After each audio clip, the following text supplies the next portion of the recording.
He regains his awareness after he starts to obsessively go back to the times he had let himself go with his anger and determination to heat things up, to every moment he used his fire. Moments he was never proud of but felt necessary, except the time I killed my own Mo. Let's not think about that, he tells himself.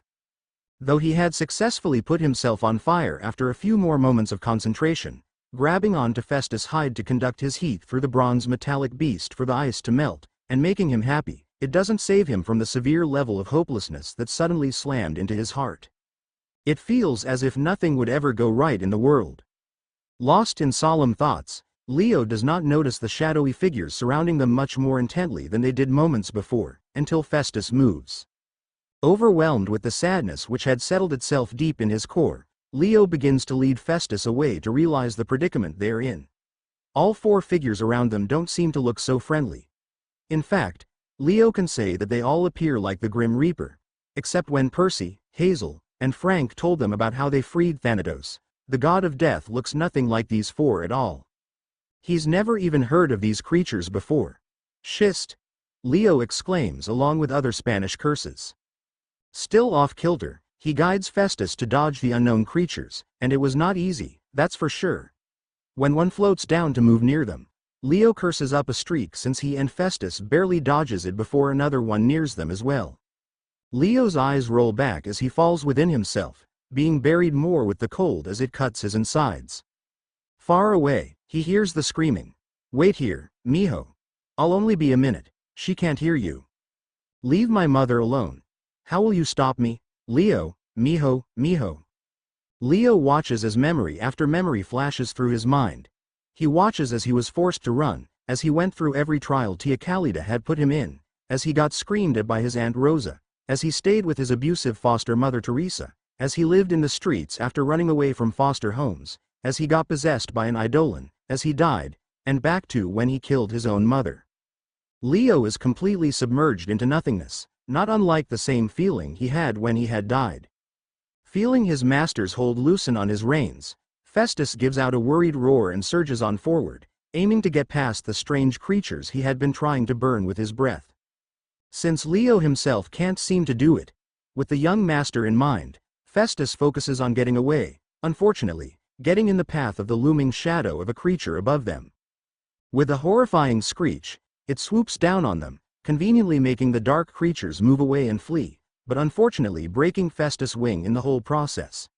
As Festus maintains his balance to keep the young master alive, he turns to see the green and yellow Drakon turn towards them once more. Making sure his young master's safe, the draconian beings lock themselves in an intense battle, one in offense and one in defense. To Festus's disadvantage, his malfunctioning wing is slowing him down, and his companion is still unconscious to hold on properly, giving the bronze dragon a limited amount of movements to do against the mighty Drakon. With an attack aimed at his back with his master on it, Festus is forced to roll, dislodging the demigod in the process. However, the position the two beings are in leaves the Drakon vulnerable, and so Festus seizes the opportunity to attack. He lets loose a volley of flames at the Drakon's underbelly which, in turn, makes the Drakon even more angry, attacking Festus much viciously than before. The creature uses its massive talons to tear Festus enough but suddenly stops as it was suddenly pushed away by a giant boulder. Losing his enemy, Festus goes down to try and reach the young demigod, only to be attacked by a barrage of arrows and stones. Roaring in anger, Festus lets his flames loose to burn the arrows into crisps. He was so close now, just a few feet away, and Festus screeches just as his whole left wing falls apart from his body at the sudden huge boulder that hit it, just like what was used to push the Drakon away. Using his senses, Festus sees that his demigod fell further away. The last thing Festus sees is his master being engulfed with trees before his control disc finally makes the bronze dragon blackout. Meanwhile, Leo is suspended deep in his mind. He can feel the wind buffeting him as he fell from Festus, watching above him as his buddy fights with the wingless Myonian Drakon, but he was helpless to his injured companion, unable to do anything but watch and fall because of his stupid mushy distressed mind. It was excruciating. He tries to break out of it, but the utter despair within his soul is too much for him to bear as he keeps passing in and out of unconsciousness as he keeps falling. The trajectory making him lose his oxygen fast. He wasn't even able to scream out for his friend when he sees things which he can assume are arrows and giant freaking boulders attack both Festus and Dracon. When Festus starts to fall from the sky, with his left wing falling apart with him, Leo starts to get swallowed by the tall trees of another forest. Wizards and forests. Not for the first time, he wonders why the fates keep making him crash from the sky, but he doesn't have long to think about that. As the trees stretch taller above him with his dragon falling from the sky and heading in another direction, the ever-familiar darkness finally welcomes him with a comforting embrace. Ooh, Scottish Highlands, Scotland, Hogwarts School of Witchcraft and Wizardry. Ooh, 6 minutes ago. I miss Hagrid. I just hope he doesn't feed us those rock cakes. Oh, honestly, Ronald. At least be nice about it. Okay, his food should be given to Snape. I second this. Professor Snape, and you too are impossible. Both of them snicker as she huffs fondly in annoyance. The three of them walk side by side as they usually do when going to Hagrid's hut. The professors had been busy charming the school into giving more rooms for their guests tonight who are arriving at 6 in the evening. The three trouble magnates had immediately walked out of the dining hall to head to Hagrid's hut, to have some time to cool themselves down. The half-giant did just invite them over. Anytime, and the three students didn't have the time to have tea with the gentleman before, so today was a great opportunity to spend time with him. Do you reckon Hagrid's got another creature in his house? Ron asks. I'll be surprised if he didn't, Hermione replies.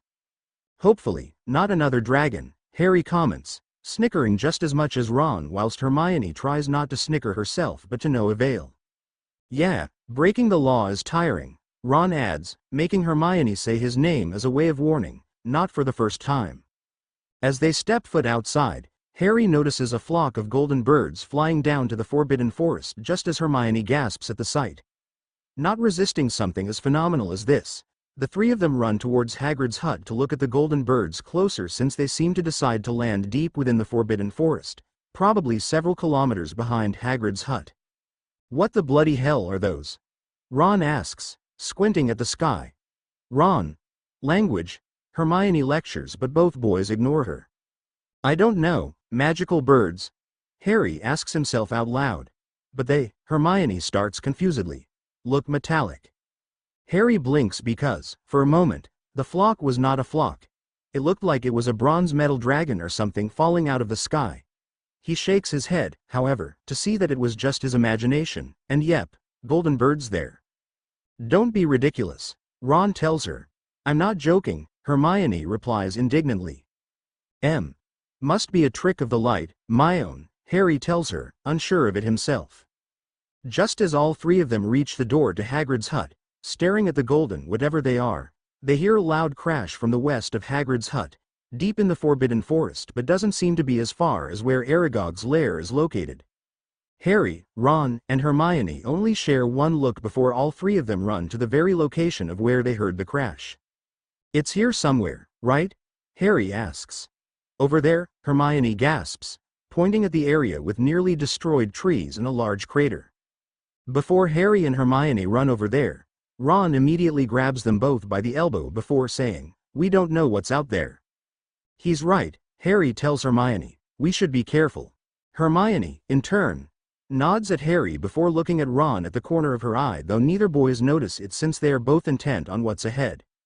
Before they see what's inside, though they were near enough to see it, all three of them turn behind them when they hear an even louder crash which sounded like it happened even deeper in the Forbidden Forest. The first set of birds which fled somewhere far only confirmed how far away it was. What was? Ron was about to ask but was cut off. Oh my gods! Hermione gasps, wrapping her arms around Ron's neck, and burying her face on his chest to hide her face from something. As one, both Ron and Harry turn to look at what made their friend upset. They both finally see what is in the middle of the large crater. A corpse. Ron wraps an arm around her, still looking at the body in shock, whilst Harry moves forward to go near the body after a small nod with Ron, both communicating and agreeing that it's better not to get Hermione even more upset. The corpse, which has shaggy black hair and pointy ears, wearing a white shirt which has sleeves folded to the elbows, braces, dark trousers, and a tool belt, is on his side. It looks like the mysterious person tried his best to lessen the blow on his head by placing his arms behind it, which means he must have fallen on his back. Poor sod, Harry whispers to himself. Wonder what happened. Dunno, mate, Ron replies, making Hermione whimper. You don't think it's got something to do with the second crash? Harry asks. Or the golden birds? Ron suggests. When Harry is beside the boy, he slowly turns him to lie on his back, gasping at the fact that he is actually around their age, with an orange shirt underneath the white collarless shirt he was wearing and a leather necklace with one bead in it. And a chest that's moving. He's alive, he whispers to himself before exclaiming, Merlin. He's still alive. What? Ron asks as Hermione finally turns back around to look in the crater. To check further, Harry grabs the boy's wrist to check the still beating albeit a bit weak pulse. Oh, Merlin. We need to get him to Madame Pomfrey, Hermione yells, wiping her cheeks and immediately putting on her headstrong, determined face. Ron. Get in here, Harry yells, making Ron jump in the crater to land on the other side of the mysterious lad, helping Harry pull him up by wrapping each arm around their shoulders. Harry. Ron. Hermione. What are ye lot doin', Hagrid, help, they all yell. Immediately their care of magical creatures professor comes quickly, panting slightly after running in a panic at three distressed students. What happened? Are ye hurt? No, Hermione quickly replies, but someone else is. Over here, Hagrid, Harry and Ron both yell, putting the boy down again as Hagrid walks down the crater. Merlin. What happened, he asks, carrying the boy in his arms with ease. Whilst Ron and Hermione tell Hagrid what they've noticed, Harry walks behind them in silence, secretly glad the boy's unconscious because if he is anything like him, it would be a bit humiliating to be seen cradled like a baby. Ye shouldn't go running in the Forbidden Forest like Hagrid reprimands them. Ye dunno what's out there. Harry snorts, earning everyone's attention. Oh, we know. Ron snickers. Honestly, you two, someone is injured and you're laughing out here. Oh, come on, Myone, you've had your share of adventures in the forest, Ron points out. Oh, yes, running away from a werewolf and seeing my friend nearly die from 100 dementors. Oh, that's fun. The two boys stare at her before she finally smiles. Okay, it was a little fun. I just realized we've never been in the Forbidden Forest together before, like all three of us. When I first encountered Voldemort in our first year, I was with Draco and you were together. Second year, I was with Ron. Third year, I was with you. Yeah, spiders for me. Dementors for Myone, Ron says.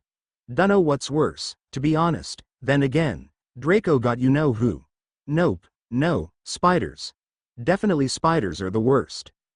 Harry and Hermione share a glance before shaking their heads in amusement. All those times, ye kids were out there saving people, and ye are again with the saving, Hagrid comments, frowning at the heavily injured boy in his arms. Can't we go faster? Ron asks worriedly, looks like he really needs Pomfrey. Can't jostle him too much. Might make it worse, Hagrid replies. But how could he still be alive? Harry asks. That crater was too big. I'm not a genius, but even I know that means he fell from a high distance. I dunno, but what matters is that he's alive, Hagrid replies just as they reach the doors to the hospital wing. Madame Pomfrey. Hermione yells at the empty room. Miss Granger. The matron asks upon exiting her office at the sound of her voice. Her eyes immediately drops onto Harry. What did you do this time, Potter? Before Harry comments, Hagrid gently places the boy on one of the beds, placing Madame Pomfrey's attention from Harry to the boy immediately. Hagrid, Ron, Harry, and Hermione all tell her what they saw in the forest. The crater. Madame Pomfrey looks at them in disbelief, especially looking at the boy who doesn't seem as injured as he would have been if he really had fallen to such great heights. That is, before she waves her wand over the boy's body and the diagnosis on the floating parchment started appearing. Ooh. Date. October 30th, 1994. Friday. Leonidas Valdez. 4. Age. 15. 5. Gender. Male. Bloods. Hephaestus. Muggle. Parents. Hephaestus. Esperanza Valdez. Siblings. Several paternal half-siblings. Physical conditions. 6, 7, 8. Small craniocerebral damage. Small subarachnoid hemorrhage. Sprain of bones. Skull. Ribs. Cervical vertebrae. Thoracic vertebrae. Femur. Damage of internal organs. Spleen. Small laceration from deceleration. Slight abrasions. Mental conditions. Combat neurosis. Notes. Survival due to godly DNA. Superhuman durability. Superhuman strength. Superhuman intelligence. Ooh. This is simply not possible, Madame Pomfrey exclaims, much to the surprise of everyone else in the room. I'll tell Professor Dumbledore what happened, Hagrid offers, starting to leave, but Madame Pomfrey stops him. There's no need for that, Hagrid. After I take care of Mr. Valdez, here, I will go to the headmaster myself, she says, going back to the office to grab everything she needs for such an impossible case. After casting Scourgify on the boy to clean up the soot and dirt on his body, she only does several castings of Episci for the sprains on his bones and put some Murtlap essence on the abrasions on the boy's skin. That's enough for now, she tells the kids and Hagrid. I want you to look after him for a moment while I talk to the headmaster about our new visitor. This is a matter of urgency and it will take a while, but I do hope none of you will get in trouble while I'm gone. Are we clear? Harry, Ron, and Hermione all nod, sitting down on the bed beside the boys. All right. If he wakes, though I'm not sure he will, I want you to give him this blood replenishing potion immediately, she says, handing Hermione the mentioned potion. He has some blood clotting in his brain as well as some cuts on his spleen from the fall, so there is some internal bleeding for him, though it's not as damaging as it should be. Check whether he has some brain damage as well. Ask him questions. Do you understand? They all say their affirmation. If he doesn't calm down, give him this, she says, handing Ron a vial. It's a calming draft. He might need it. With a small nod from Madame Pomfrey, she turns back to her office to use the flow connecting towards the headmaster's, locking the door behind her. I have to go back myself, Hagrid says. Little journey in the forest stopped me from checking on the second crash. I have to know if it's a threat or not. We can help, Harry suggests.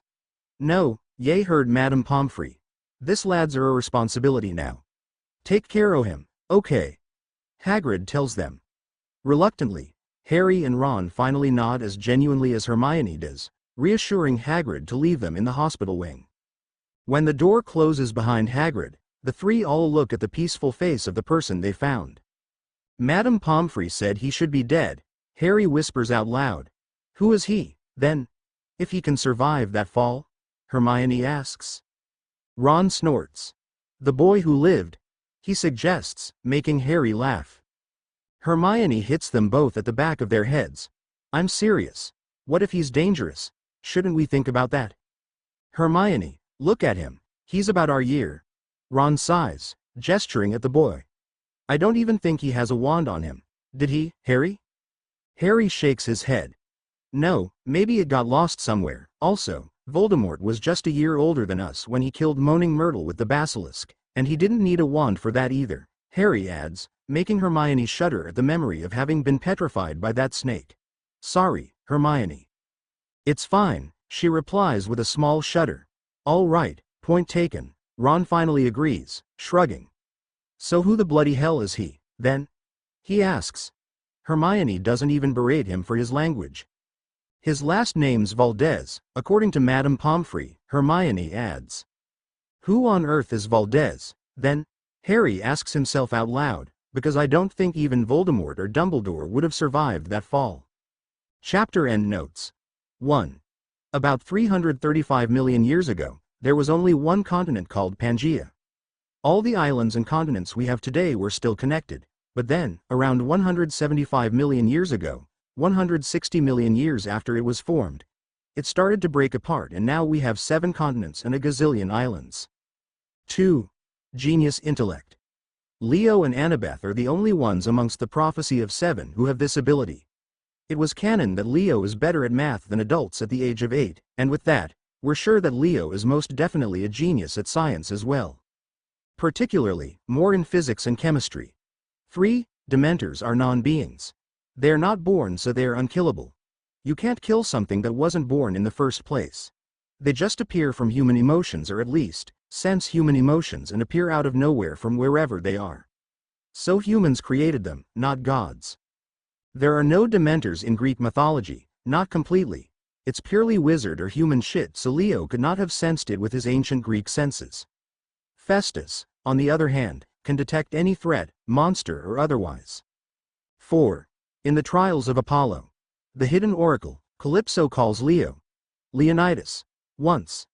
Leo responded by saying, and we quote, "Hey, I told you never to call me that." The fact that he had not responded by saying that Leonidas isn't his name, and the fact that he seems to hate it mean that Leonidas is his legit name. Only people who hate their names and insist on a nickname behave that way. 5. Leo was 15 when he defeated Gaia, and the whole thing that happened in the Heroes of Olympus was supposed to be 2010, so Leo would have been born in 1995. Yes, we know, but bear with us LMAO. 6. Kiran Kumar, J. V. and Shrivastava, A. K. 2013, January-March. Original research paper. Pattern of injuries in fall from height. J. Indian Acad Forensic Med, 35 1 47-50. ISSN 0970973 7. Kohli, A. and Banerjee, K.K. 2006, October. Pattern of injuries in fatal falls from buildings. Med Sci Law, 46, 4, 335-341. doi. 10.1258, RSMMSL.46.4.335.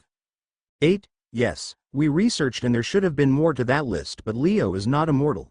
He's a demigod. He once fell to Ogygia at a much faster speed but had little to no problems after that. However, the Archimedes sphere he was holding had also exploded, giving him another direction to fly over and thus breaking his fall. In this FIC, there was nothing to break his fall, not even the trees themselves, but he is falling less quickly than he did in the House of Hades. In Tho, Keone threw him off, giving him more force and quicker velocity. Here, he's just falling. Had Leo been mortal, he would have died with subarachnoid hemorrhage, brain parenchymal injury. The sprain would be fracture. There would be damage with the liver, lacerations from fractured ribs, and lungs, puncture from fractured ribs, as well as hemoperitoneum. Leo finds some familiarity. Chapter notes. See the end of the chapter for notes. Darkness. Trees. Alone. Mom. Dracon. Festus. Festus. Festus. Festus. Leo yells, bolting upright. Leo is still not completely conscious since he fails to notice that he had just knocked someone over who tried to make him drink something, shattering whatever it is on the ground, making everyone in the room panic for a bit. Leo couldn't lose Festus, too, not after everyone had abandoned him and left him alone for months. Festus is the only one he has left, the only one left who cares about him, and he would not let some stupid monsters take him away. Panting as if he had just run a 50-mile marathon, he unseeingly looks around the stony room in a panic as he hurriedly tries to break free of the chains which are preventing him from getting to his bronze companion. The key word being tries. Not noticing the people standing up on the bed beside him and surrounding him, he burns the soft restraints he is currently trying to get away from. He has to go to Festus and he doesn't care about the freaking consequences. No one takes his family away from him. Now free from his restraints, he jumps up, trying, and failing, to stop himself from falling from what he now deemed is actually a bed. Finally, after what seems like an embarrassingly long time but is actually less than a second, he lands in an ungodly heap at the foot of a certain green-eyed son of Poseidon, the green-eyed son of Poseidon whose companion, the bushy brown-haired daughter of Pluto, is yelling something at their red-headed companion who suddenly shoves a vial of something down his throat, making him spit it out immediately. Holy Hades, what is that? Leo asks, coughing and trying to get the taste out of his mouth. It tastes like Cabin 5's old gym socks. Well, I don't actually know how it tastes like, you know, but in theory, just a theory, it would probably taste something like this because that is freaking nasty as schist. Finally staring up from his position and actually taking a good look at the people surrounding him, Leo blinks profusely before coming to a realization. Because he is right in front of a raven-haired green-eyed boy who definitely looks like Percy, but wait a second, He was pretty sure that Percy is with Annabeth right now studying at school in New York, which meant that this dude he was talking to was definitely not Percy, unless something happened. Or he's in the future? Oh gods, how long has he been out? Percy, he starts cautiously. The moment he uttered the name, he already confirmed that the boy in front of him is definitely not Percy because all three of them glance at each other the same way he and the other 6 demigods did when they were faced with trouble that they're bound to solve in some way or another. You want, my brother? The redhead asks. No, He stumbles before looking at the green-eyed Percy look-alike. You're not Percy, Leo finally manages to say, even though he's just stating the sad obvious. To his surprise, the green-eyed boy snorts in reply. No, I am definitely not Percy. No way, no. Beside him, the redhead chuckles as well before they're berated by the hazel-haired girl. Her brown eyes even look gold from time to time when the light shines on her eyes. Am I dead? He jokes instead. Nope, very much alive, the redhead says. Leo's brows scrunch up in confusion before his whole face turns into one of horror because oh gods, what if this is a trick or something? Sitting up a bit, he raises his hands a bit to defend himself in case something bad happens. He sighs in relief when he feels his tool belt still around his waist and grabs a ball-peen hammer from it to hold on to. Okay, tell me. Who are you? He demands. Please calm down, the hazel-haired girl begins at the same time the redhead wonders out loud, where did he get a? But Leo interrupts them both. No, I want to know who you are first cause I might be a bit banged up or whatever but I have all my memories and I know I don't know you, and look at you. Right there, talking to me and stuff, he demands, straightening better. Mate, put the hammer down, Percy look-alike starts but Leo ignores him. You know what, better question. Where in the doors of death am I? Because I don't know where I am, and trust me, I've been to a lot of places, he finishes. Come on, mate, we just found you. Leo's eyes immediately fall to the hazel-haired girl's hand, which is now holding a stick, a wand. You're wizards, he finally says. Yeah, mate, Percy look-alike says, giving an easy laugh that reminds Leo of Percy himself. Maybe like Frank, this dude is a son of a deity and a descendant of another, son of Poseidon. And descendant of Hecate or something. Having thought that, Leo instantly relaxes. His instincts tell him that these people aren't monsters anyway, and from the nice look on their faces, he'll be fine. You must have really hit your head hard from that fall, the redhead adds. Oh no, what about the blood potion? The girl gasps. Percy look-alike stares at Leo intently. Mate, we want you to keep calm, okay? You kinda threw away the medicine we're supposed to give you earlier. What medicine? Leo asks, confused and lost at what's happening. What if he actually is a muggle? The red-headed boy whispers to the girl. I'm not a muggle, Leo says, remembering all he learned about their society, just as the hazel-haired girl berates the red-headed boy by saying, he just used accidental magic. Weren't you paying attention? Percy look-alike starts. How come we've never seen you before? I'm American, Leo replies. There's a wizarding school in America. Percy look-alike exclaims while the other two both nod at him in confirmation. Guess there's no need to kill you with this, then, Leo jokes, gesturing to the hammer in his hands before putting it back in his tool belt. Hazel-haired girl looks down at her own weapon before starting. Look, your wand. Well, we didn't see anything when we found you. Oh, it's okay. I'm more of a wandless magic user kind of guy, the trio all widen their eyes at what he said so he immediately adds, but don't tell anyone. It seems like a really big deal here in Europe and... Suddenly, a pair of red-headed twins enters the infirmary sporting some scrapes, bruises, and too many wrinkles, distracting Leo from his suspicions. Leo, being the only one who could see them from his angle, brings them to attention. Whoa wah wah, what happened to you, guys? He asks, chuckling. Not that the beaten-up aesthetic doesn't look good on you but aren't you a bit old to even be having them?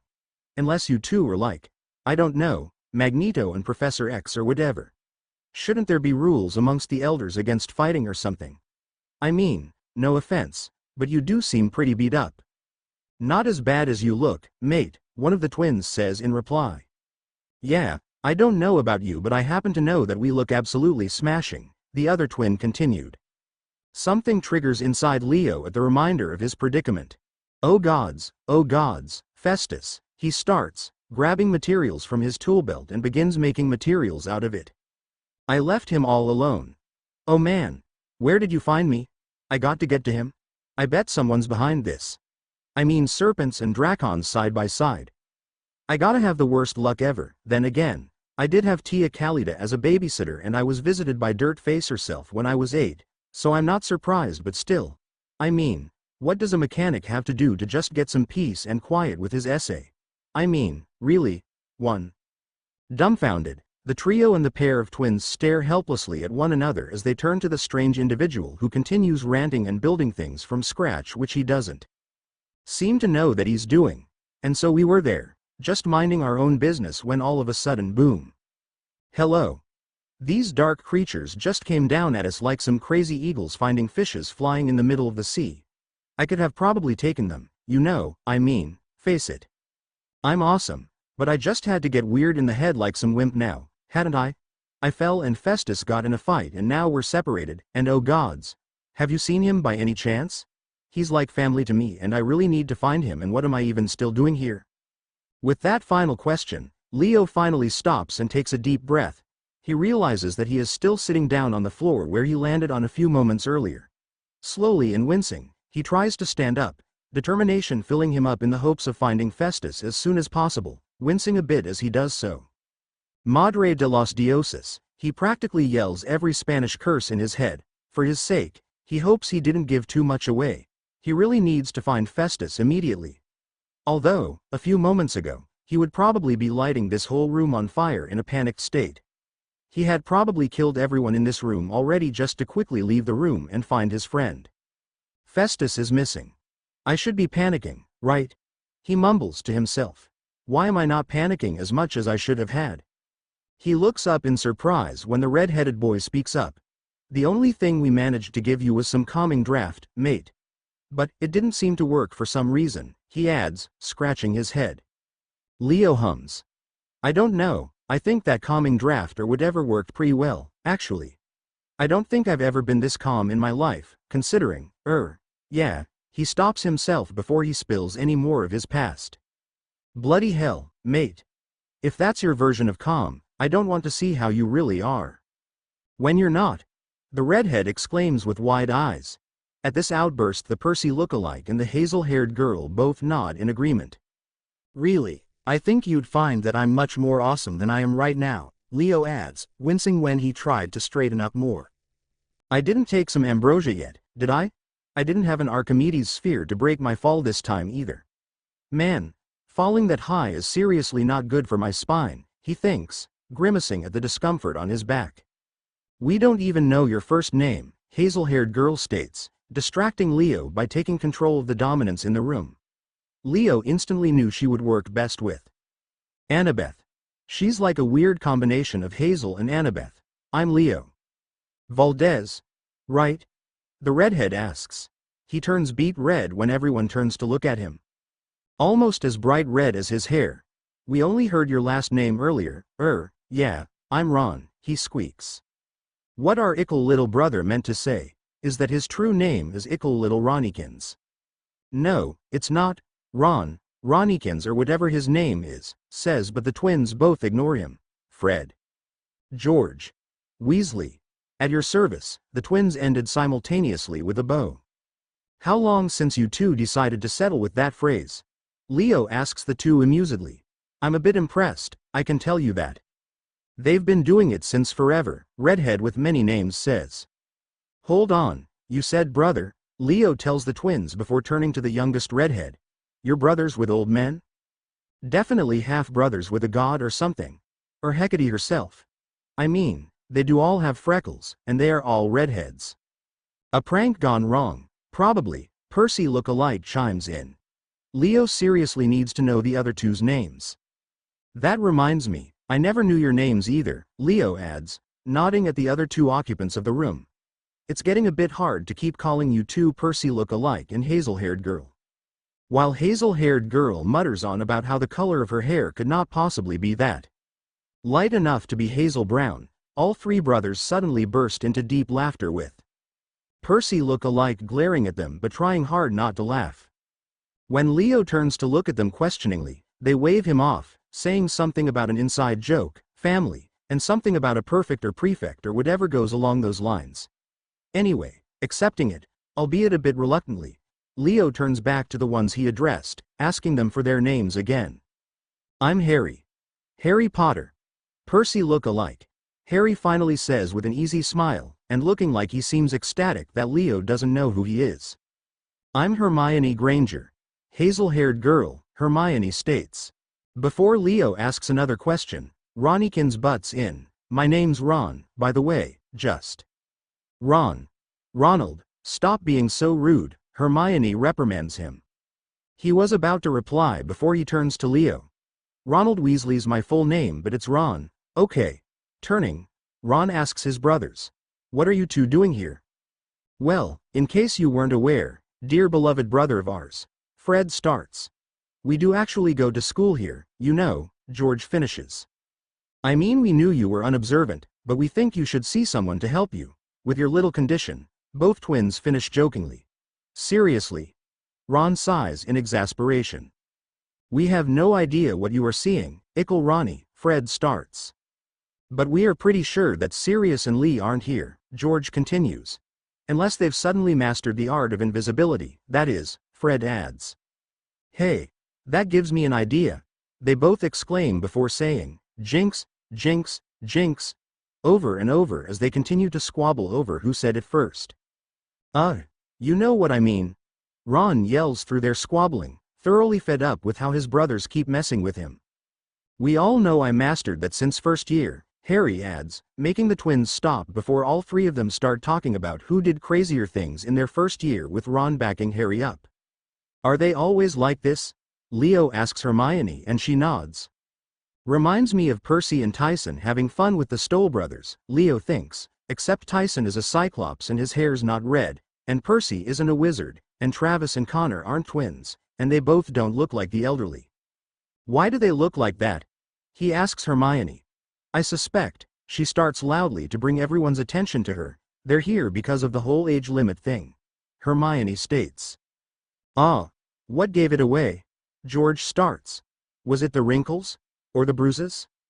But if you must actually know, Granger, we're here not only to get rid of these enhancing wrinkles, but also because Filch can't exactly blame us when we're not even in the room where he found the potions.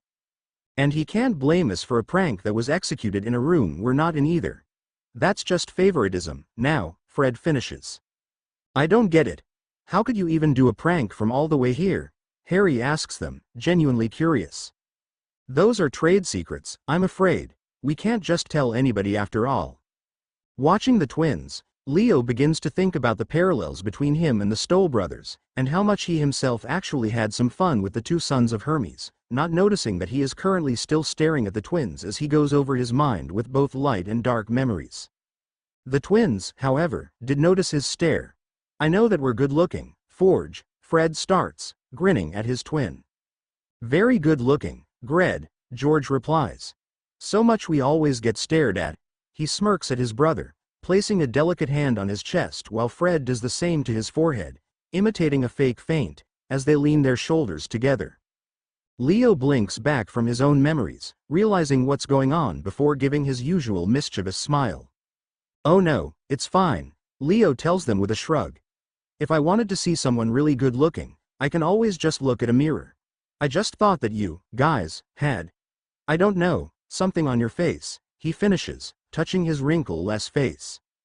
The twins look at each other while the trio exchange looks that clearly means, oh, just as the twins offer their hands to the son of Hephaestus, who takes both hands by crossing his arms and shaking them. Oh, we like you, George tells him, and if you have any need for our services, Fred continues. Don't hesitate to find us, they end. Thanks, I guess, Leo says, cocking his head. You, guys, seem cool, for a pair of old men, I suppose. Before the twins could reply, Hermione gasps as she checks the time. Well, this all seems well and good, but unfortunately, the three of us do have some studying to do with potions. Both Ron and Harry mumble about slimy snakes for some reason. Leo, on the other hand, actually marvel at the fact that wizards use potions and have classes for it as well. It's like learning about Camp Half-Blood all over again, except it focuses more on freaking magic. Why couldn't he cancel his class for tomorrow like Flitwick? Ron sighs. Because, Ronald, Hermione starts. Professor Flitwick's one of the professors helping with the living arrangements for the other schools, not Professor Snape. Slimy git. Ron grumbles under his breath. I'm just glad we're free from potions classes, Fred comments. But that doesn't stop you from making some, does it? Harry adds. I heard someone nicked some ingredients from him again. Before Fred or George reply, Hermione interrupts them. Look, we can all talk about this later, but we really need to start studying for tomorrow's small quiz, she reminds them, making the younger two boys grumble. Sorry, mate. We'll come back to check on you later, though. Bye. Ron says just as Harry tells him, see you soon. While they are both being dragged out the doors by Hermione, waving back towards Leo. Well, I do not want to be with them right now, Leo tells no one in particular, collapsing back on the bed with a small wince at the pain on his leg as well. I forgot to take ambrosia, and I just told myself to eat some immediately, freaking ADHD making me forget stuff, Don't think anybody would, to be honest, George says. The twins both shake their heads, both of their eyes fixed on the now closed doors of the infirmary. Granger's a right force to reckon with, especially when it comes to studying. Fred shudders. Leo clicks his tongue before asking, so this place, it's your school? The twins snort. Where have you been in that head of yours, mate? Fred asks him with a smile. I was unconscious before you two came. What did happen to you anyway? George asks.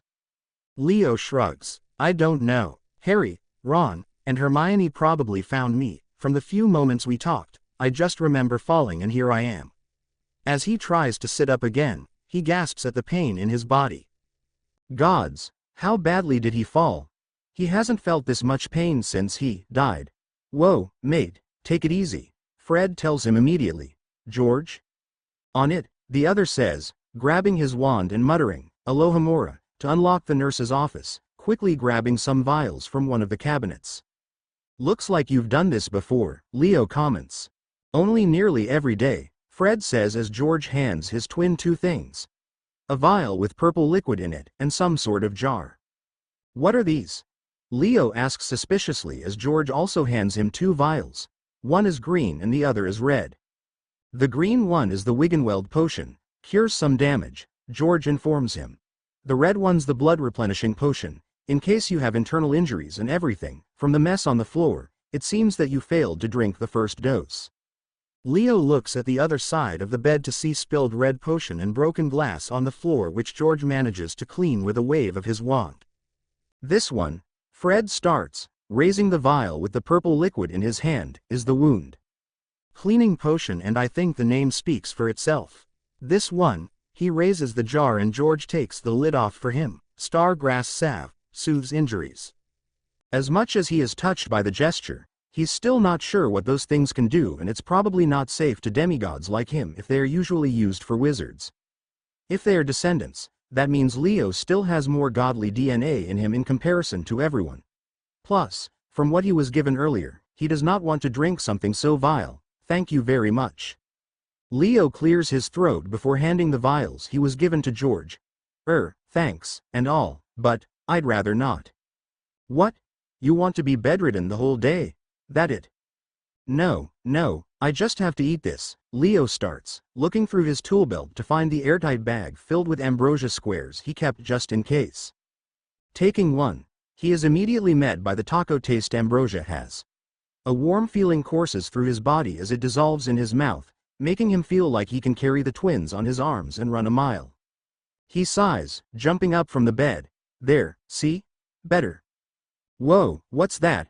Fred asks, reaching towards the bag before Leo closes it and puts it back in his tool belt. Can't have some. You'll die if you do, Leo replies. Why? George asks amusedly. Because, Leo replies lazily, smirking before he is hit by a minor wave of dizziness, making the twins hold him up almost immediately. Those dark creatures must have really weakened me. It's the only explanation why I took that fall harder than I should have had. The only time I was almost as weak as this was when the eidolon finally left my body. Even then, it wasn't as bad as this was. What in dirt faces? Ugly smile were those things anyway? Leo shudders before removing their grip to make his point clear that he is fine, though the twins don't seem to believe him. He can't risk taking another square, however, unless he wants his bones to turn to sand and his body to disintegrate. So, do you, guys, mind pointing me to the exit? I really need to find Festus, Leo asks them. Help a foreigner out? The twins share a brief look. You're not seriously thinking of leaving the hospital wing, are you? George asks in concern. You were pale a few seconds ago. Yeah, well, now I'm fine, Leo insists.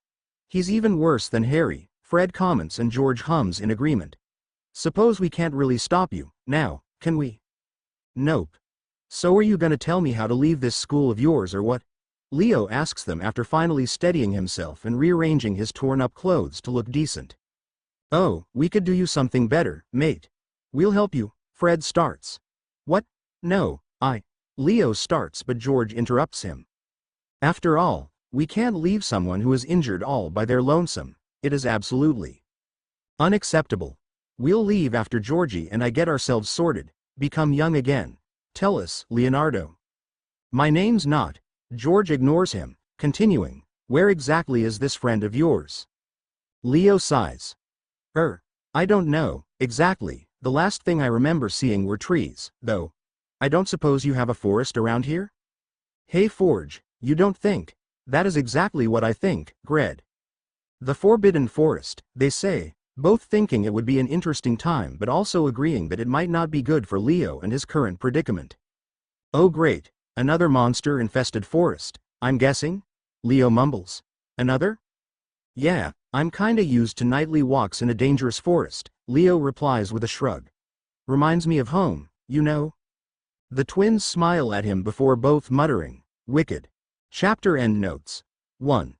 Leo canonically uses the term essay, and constantly uses it when talking to Lester Papadopoulos.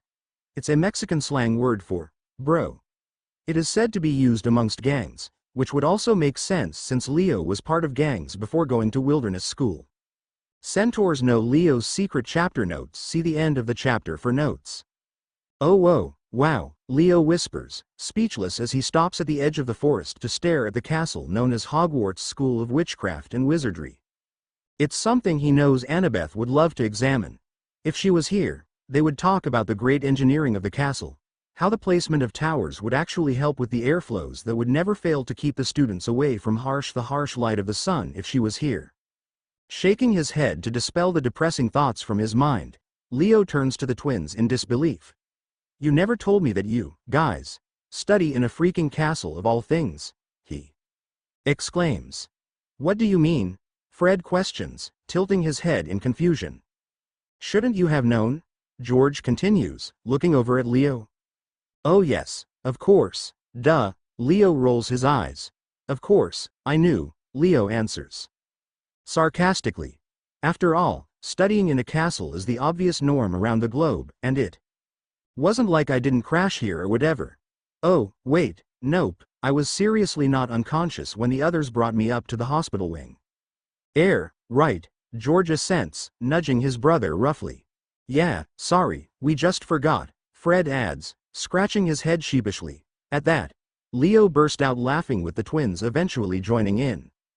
After a moment, Leo wipes his eyes, stating, it's fine, guys. Don't worry too much. It's just real different back at CA. I mean, from where I came from. You don't exactly see castles in the US. Leo shrugs. Wizard schools are usually in castles, though, Fred says. Leo shakes his head. I mean, I know one wizard school that was in a mansion or a chateau, and no one knows what the Belgian school looks like. Belgian? You mean Bulgarian? George asks, bringing him back to reality. Leo nods. Yeah, that, of course, was something Alex from the Romanian sanctuary mentioned briefly, hence the slight mistake. Leo shakes his head when his thoughts brought him to the reason why he had to learn to pick up details for his survival in the first place. Only proves that no one will ever know where Durmstrang is, Fred replies, but still, I heard Ilvermorny was held in a castle. Leo panics for a moment before remembering another piece of information he got from Alex. Yeah, but it was originally a stone house. They just expanded it so the students could fit. It's great and all, but it's mostly one structure with towers. This one. He gestures at the castle in front of them. Several structures with several towers. It's a legit medieval castle. 1. With that final statement, the trio trudges on towards the forest. You, wizard Europeans, Leo starts, chastising himself for slipping up. What is with you and forests? He asks as he and the twins finally enter the forest. And forests? Fred asks. Yeah, Leo starts, I mean, you, people, are always in forests.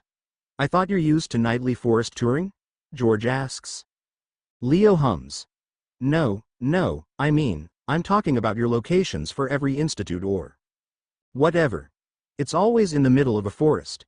Your school is actually less accurate with that new stereotype in my head right now, but everywhere else I've seen so far, always in the middle of a forest. You've been in different wizard locations? Fred asks.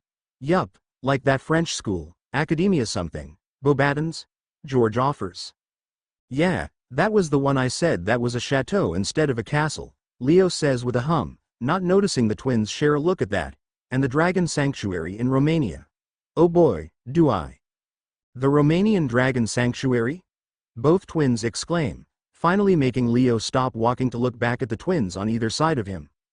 Yeah, you've heard of it? He asks as they continue walking. Our brother, Charlie, works there, Fred says. Did you meet him? Ch. Weasley? Leo exclaims. Of course. Fred and George Weasley. Gods, I cannot believe I let that go past me, Charlie Weasley. So, I'm guessing you've heard of our brother, then? Fred says, chuckling.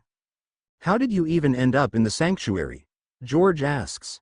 Charlie told us it's a bit difficult to just barge in there, it takes months to process a free entrance. Schist. Another improbable thing I managed to do.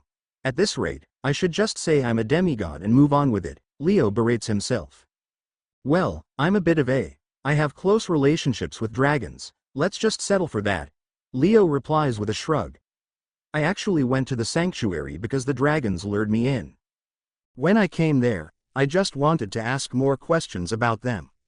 The guy in charge told me your brother's name, and he said he's in the UK at the moment. It's kinda why I ended up here, actually. I'm looking for him. Wait, Charlie's in England? Fred exclaims.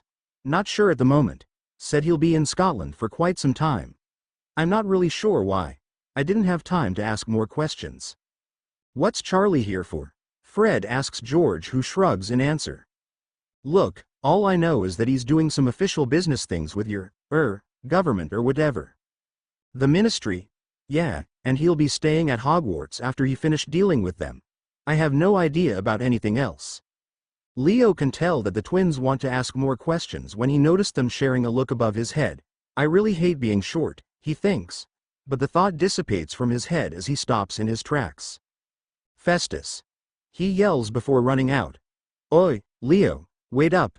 He hears one of the twins yell behind him, and he can hear from their steps that they're running after him. Bloody hell, Leo, get the hell away from there, he hears the other yell. Oh gods, Festus, he mutters as he runs, not noticing that he and the twins are not truly alone. Halt. He hears someone yell in front of him. Removing his eyes away from Festus' severed head, Leo finally looks around to see about 50 centaurs surrounding Festus' body parts, bows and arrows all pointed right at him. Arrows that look eerily similar to some of the arrows that had managed to embed themselves on Festus' hide, not to mention their menacing glares. Leo thought he should care. He can sense that he's at a danger zone, after all, but after everything he went through, after Gia, no, this is nothing compared to the war. This is nothing compared to dying. Besides, they're centaurs. Chiron's family are quite a chill group of people, and a bit crazy. Maybe these centaurs are a bit jumpy from the war, too. Hold on, had Gaia's forces even gone to Europe? Did they even attack this place? Thinking about it, he's not really heard of anything about demigods in Europe but.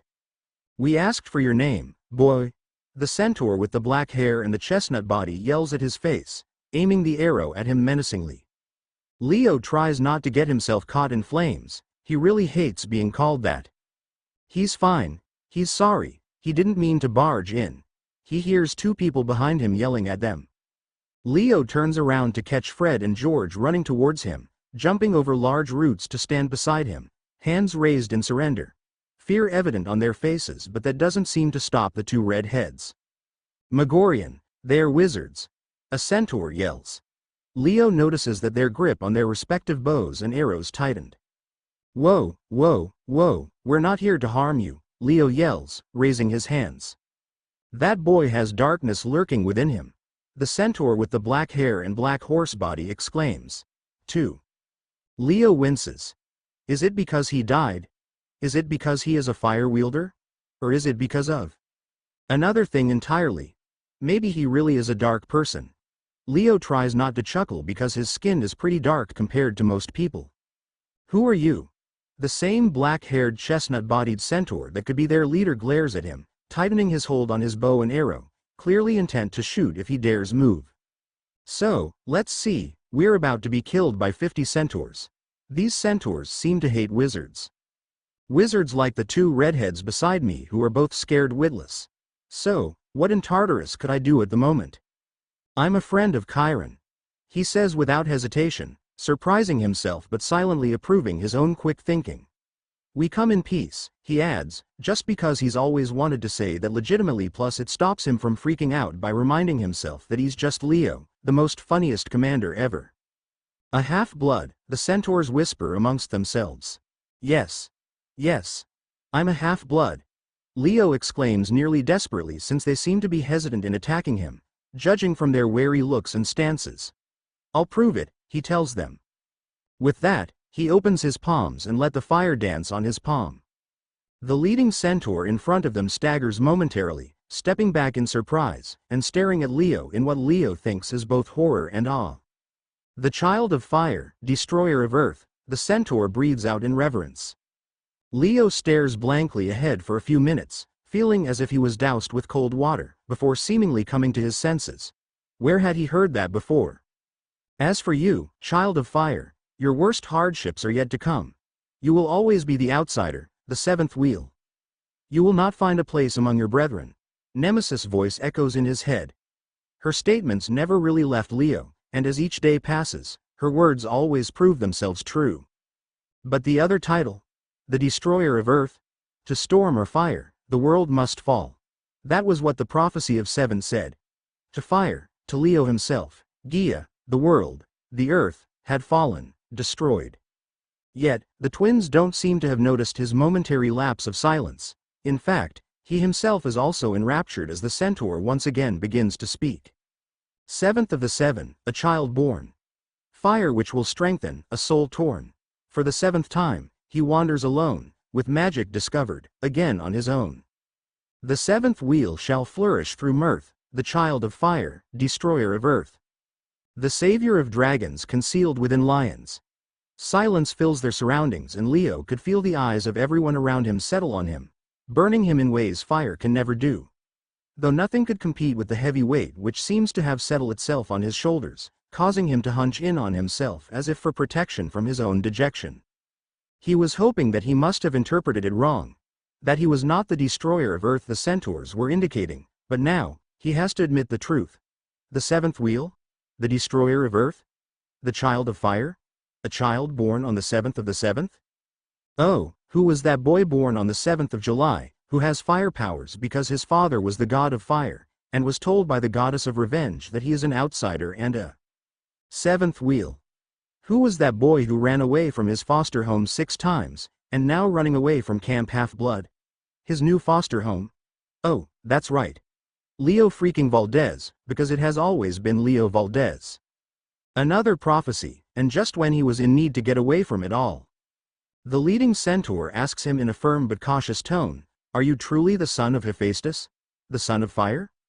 Leo desperately wants to say no, to keep his identity hidden. He wants to have his own life for now, away from the title of being a half-blood, away from his father's name, his own fame. But if he says yes, he knows they wouldn't harm them, evident from how the possibility that he is who they think he is made them momentarily drop their weapons away from them. He glances at the questioning and still fear-ridden eyes of his two companions, and he knows that this may be the only way for them to survive, giving his secret away. How these centaurs knew of him, he will never know. With a sigh, he nods, raising his hands and letting the ever-familiar feeling of pins and needles on his palm continue before the flames emerge from his hands. Like a gentle heartbeat growing and enlarging as it dances across his palm, full of life and light. How it mocks him. Leo, one of the twins, whisper, but he doesn't look at either of them. Because much to Leo's horror and the twins' shock, the centaurs all drop their bows and arrows before bowing their heads at Leo as a sign of respect. Leo, what's happening? George asks beside him. I don't know, he admits, still staring at the bowing group in front of him. What in the gods' stupid names is happening here? Leo Valdez, the leading centaur, says in acknowledgement. I am Megorian, leader of the Forbidden Forest Centaur colony. The centaurs had heard of your heroic deeds, and to that, we owe you our respect. 3. It was no big deal, Leo replies, shifting from one foot to the other. A white blonde centaur with astonishingly blue eyes walks towards the three teenagers. Your sacrifice was no easy feat, child of fire. We were aware of Gaia's plans to destroy humanity, nature along with it. I, Firenze, feel safe to say that to save it and to defeat the primal Greek goddess of earth by giving your life will never be forgotten amongst the centaurs, he continues. 3. Right, Leo mutters, pointedly not looking at Fred's and George's face, his eyes staring down at his feet instead. There is a prophecy known to the centaurs about a child of fire, Firenze starts. Great.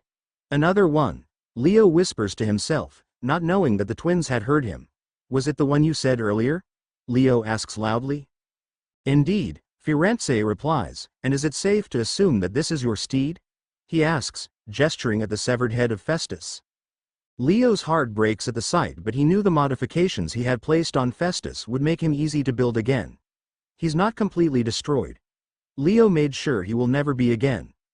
Plus, during the week coming back from Ogygia, Calypso helped him with Faye. Calypso. Gods, even then he hadn't been alone.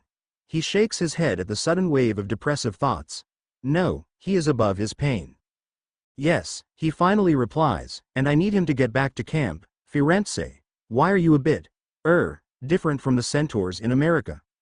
Firenze looks up at the sky. Mars shine brighter and brighter as time passes by, he suddenly says. Mars? You mean Frank's dad? Leo asks confusedly. The planet Mars, child of fire, Firenze replies. It had been rich in its brightness 2 months ago, something you had changed after a day. Okay, Leo says, rubbing the back of his neck. Anyway, can I have Festus back?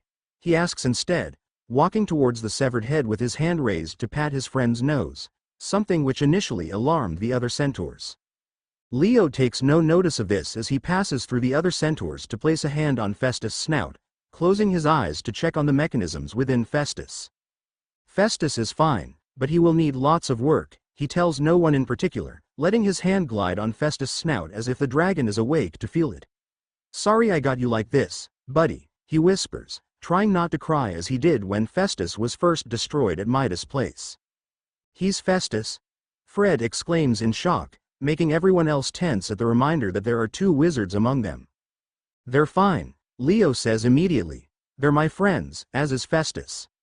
Son of fire, the centaurs apologize for harming your steed, Megorian says formally, lowering his head at that. He's my friend, Leo mutters. With a sigh, Leo moves towards some of the arrows still embedded in Festus' bronze plates, pulling them one by one and handing them back to the nearest centaurs, most of which look shocked at the action.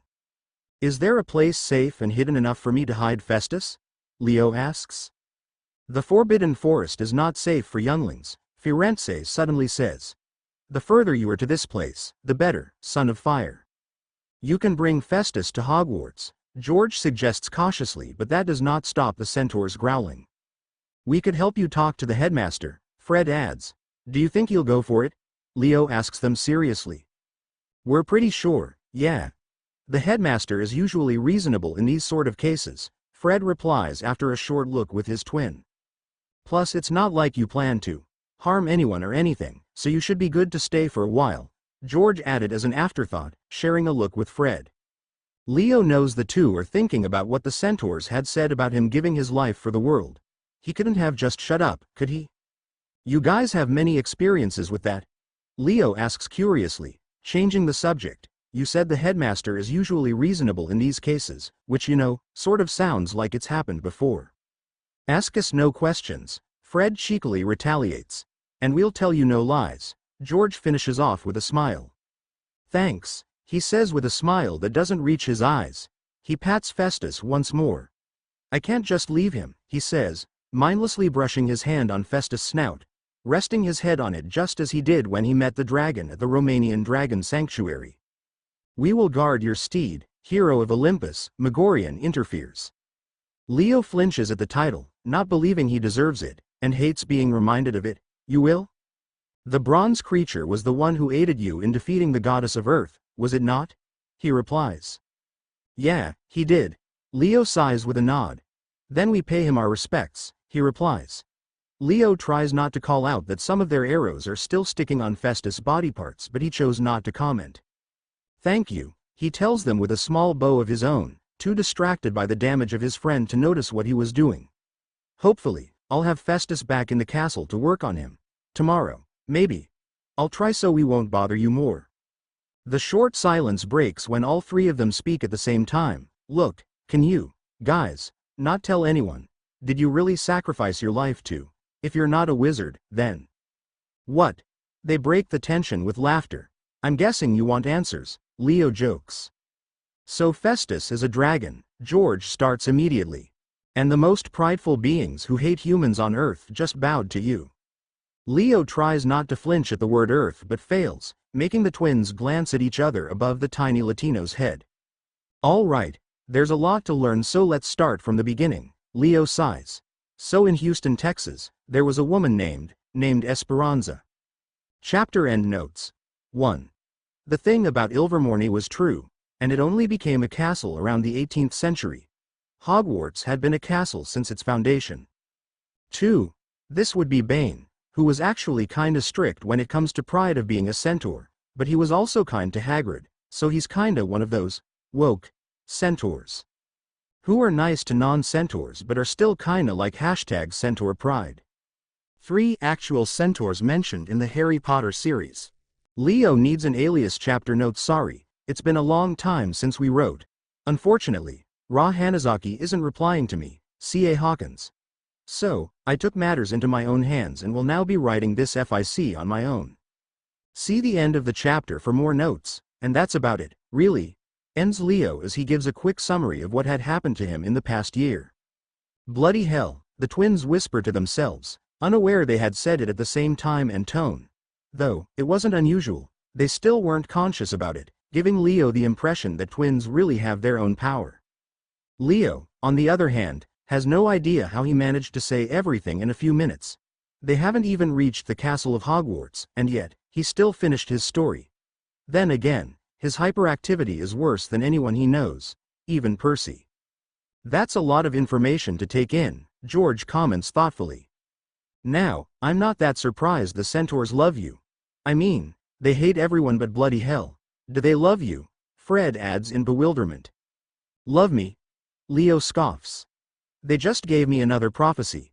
If they really loved me, they would tell me, yes, you'll have a peaceful year ahead of you, and not, hey, kiddo, here's another adventure with a 50% chance of death.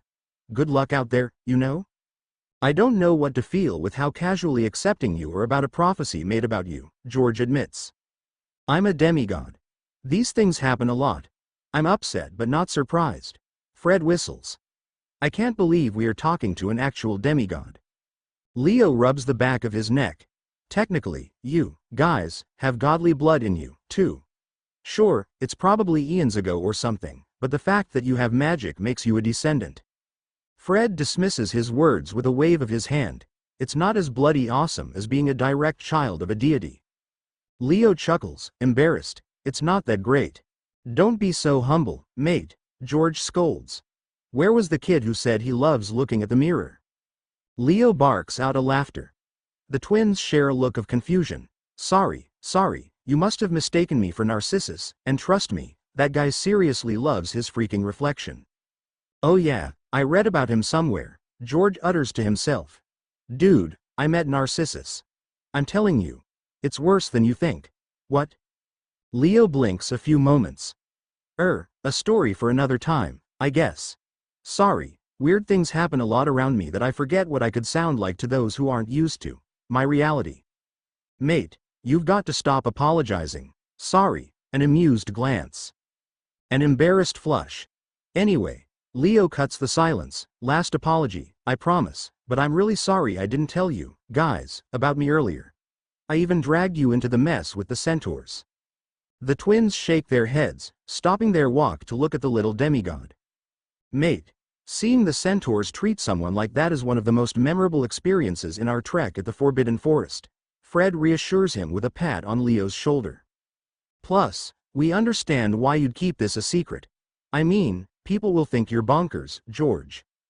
Bonkers? Leo asks the unfamiliar slang. Yeah, you know, loony in the head. Loose screw in the head. Crazy like a box of cats. Crazy like Trelawney. The twins shudder. I have no idea what the heck a Trelawney is, but from the looks on your faces, I'm guessing I'm lucky I'm not like it, Leo chuckles. Oh, she's our professor in divination. Ah, Leo mutters distastefully at the memory of a prophecy over his head, so, she deals with prophecies and all that jazz. Come on, mate, Fred says as he wraps an arm around Leo's shoulders, cheer up. You'll get through this prophecy in no time. Leo smiles before his mind snaps back at a problem at hand. Oh gods, you can't tell anyone about the prophecy you heard, or about anything I told you earlier. Lips are sealed, George guarantees. Locked and key thrown in the Great Lake, Fred adds. I have to ask, though, who else knows about all this? About me being a demigod? Yeah. Just you two, and the centaurs, I guess. The twins share a look of surprise. How long are you staying here with Feast, Fred asks, struggling to remember the Goldenstead's name. Festus? Leo asks. At the nod, he continues, until he gets fixed, I supposed. I was planning on going to Greece, but I was intrigued when I learned that there are more dragons, not dracons, here in Europe. Maybe I could learn more about them and add better features to Festus. He smiles excitedly. Greece? George asks. Why are you going back there? I thought you fought the Earth Goddess there? Leo shrugs. Got bored, I guess, he lies, not wanting to say he wanted to find some closure after his many nightmares. Merlin, the shape Festus was in. It'll probably take you months to finish working on him, George realizes, dropping the other topic entirely, sensing a shift in the mood from Leo. Yeah, you should stay at Hogwarts. It's much safer than staying in the Forbidden Forest, Fred adds. Leo hums. Hogwarts is a school and he is kind of reluctant to go since he vowed never to set foot in another school ever again. But then again, this is not just any other school. It's a school for magic. Hazel would be freaking out if she knew about this. That is, if Leo even gets the time to talk to the Mist Master. Leo mentally shakes his head. No, he will not let himself spiral through negative thoughts at the moment. At least, not in front of these red-headed twins who are looking at him with smiles. Am I even allowed? He asks after a beat. I mean, 2 other schools are coming here tonight. What's one more? You lied about Ilvermorny, right? Fred asks. It wouldn't hurt to add one more school. But we should probably inform the higher-ups about this. Maybe they could help with the arrangements and the lie, George reasons. Dumbledore would be our best bet because he's the headmaster, but we should probably tell Minnie first, Fred tells George. Leo's head moves back and forth from one twin over the other. He's impressed with how meticulous the two are as they scheme on letting him stay at Hogwarts. Who's Minnie? Leo asks as the two nod at each other in agreement, probably forgetting that it's his fate they're talking about. Oh, Professor Minerva McGonagall. She's our head of house, and the deputy headmistress. She's much easier to approach than Dumbledore since her office is always open to Gryffindors, George explains. Gryffindor, Leo whispers to himself before turning back to the twins, remembering Alex's words earlier, the House of the Brave. It's the greatest house in Hogwarts, Fred replies proudly. George cocks his head. You know about Gryffindor? Leo nods. Yeah, I met some wizard in Romania and he told me a lot about Hogwarts. He's the one who gave me a map to get here. The two hum in reply. So, let's get to Professor McDonald's, then, Leo announces seriously. McGonagall, the twins say simultaneously. Leo and the twins continue to talk about the differences of Camp Half-Blood and Hogwarts, with the latter giving tips on how to act around wizards and how to fake being a wizard, as they go through Merlin's gate. The twins lead Leo through empty corridors, which was fine with Leo since he doesn't want to be the talk of the school at the moment. Well, who wouldn't be curious about a random guy walking around looking like death came to mess up his fashion sense? Talking to the apparently current greatest pranksters of Hogwarts. So, where is her office? Leo asks. It's on the first floor of the defense against the Dark Arts Tower. Don't worry, we're almost there, George reassures him. When the twins stop by a door, Leo looks at them expectantly and nervously. They give him a comforting smile before knocking on the door at the same time in a rather odd pattern. Come in, Messrs. Weasleys, a firm voice calls out from the other side of the door, making Leo freeze to the spot. Slowly, the twins open the door to show a woman standing by a bookshelf with her back turned towards them. Good day, Professor Minnie. A sigh. Mr. Weasley, how many times do I have to tell you not to call me? Her words falter as she finally takes in the sight of them. He watches as her eyes widen and her posture straightens before she gives a stern glare at the twins beside him. What in the world have you two done now? And who are you? She asks sternly but politely. My name is Leo Valdez, ma'am. I'm from America and I accidentally crashed through your school, he summarizes. Poor kid's a muggle, Fred says. McGonagall sighs exasperatedly. A true muggle would have been repelled when passing by. So, if he is a muggle, the only way he could be here is that you two deliberately brought him here. So, let me ask again. What is going on here? The twins laugh. We didn't do anything, Professor. Honest? Fred exclaims. Leo, here, is a demigod. I beg your pardon? Half god, half muggle, George explains. A bead or two. Leo's leg twitches at the silence and the dark glare on McGonagall's face. It's true, ma'am. I'm from Camp Half-Blood where other demigods are joined together to live freely from the monsters we intend to slay at the right moment. My father is Hephaestus. And my mother, Esperanza, is mortal. I need to stay here for a while because my friend and ride home is currently compromised. The professor purses her lips before sitting down on the chair by her desk, eyes locked on Leo. If you need proof, George starts. Leo can make fire out of nothing, Fred finishes for him. Oh, yeah, I guess, right, he says dumbly as he nods fervently. With a nod from the professor, Leo opens his right palm and lights it on fire. He lets the open flame dance on his fingertips before letting it sizzle down. I'm not a wizard, Leo admits. I'm a demigod who can control fire. Also, I've been learning how to manipulate what a person perceives. It's called the mist. There are those who are gifted enough to fool everyone. I can only do so much but well, you gotta do what you gotta do. So, I learned it.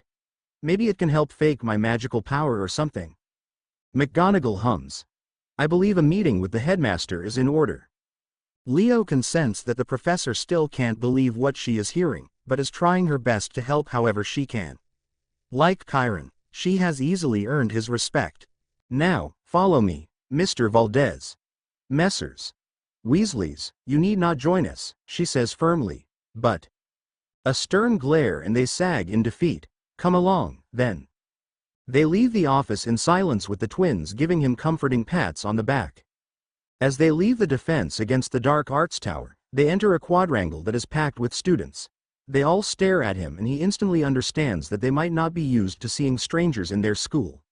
Especially one who isn't wearing black robes and instead is wearing a ripped white shirt and cargo pants. He just thanks the gods his camp Half-Blood shirt isn't ruined. He looks around in awe instead of focusing on their whispers and glares. The castle is simply beautiful. The placing of the towers are as disorganized as he is and he knows Annabeth would have been irked by it.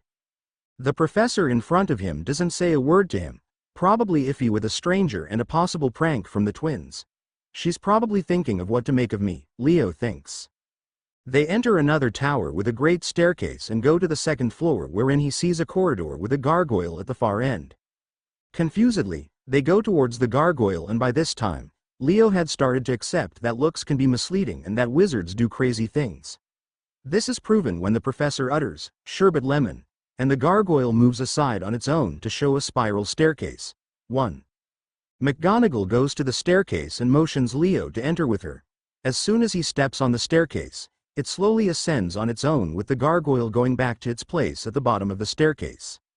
Once they reach the top, they are met with oaken double doors, which Leo assumes would finally lead to the headmaster's office. A jolly old voice calls out from inside after McGonagall knocked.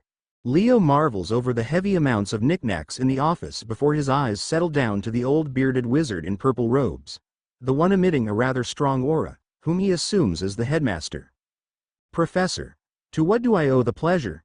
Dumbledore asks after motioning them to sit on the seats in front of his desk. McGonagall gives Leo a small look before turning back to the headmaster. "It seems we have a guest from America."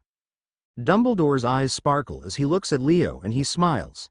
"You wouldn't be the demigod who was in the hospital wing earlier today, would you?" Leo sees McGonagall's eyes widen at his words. "So, it's true?"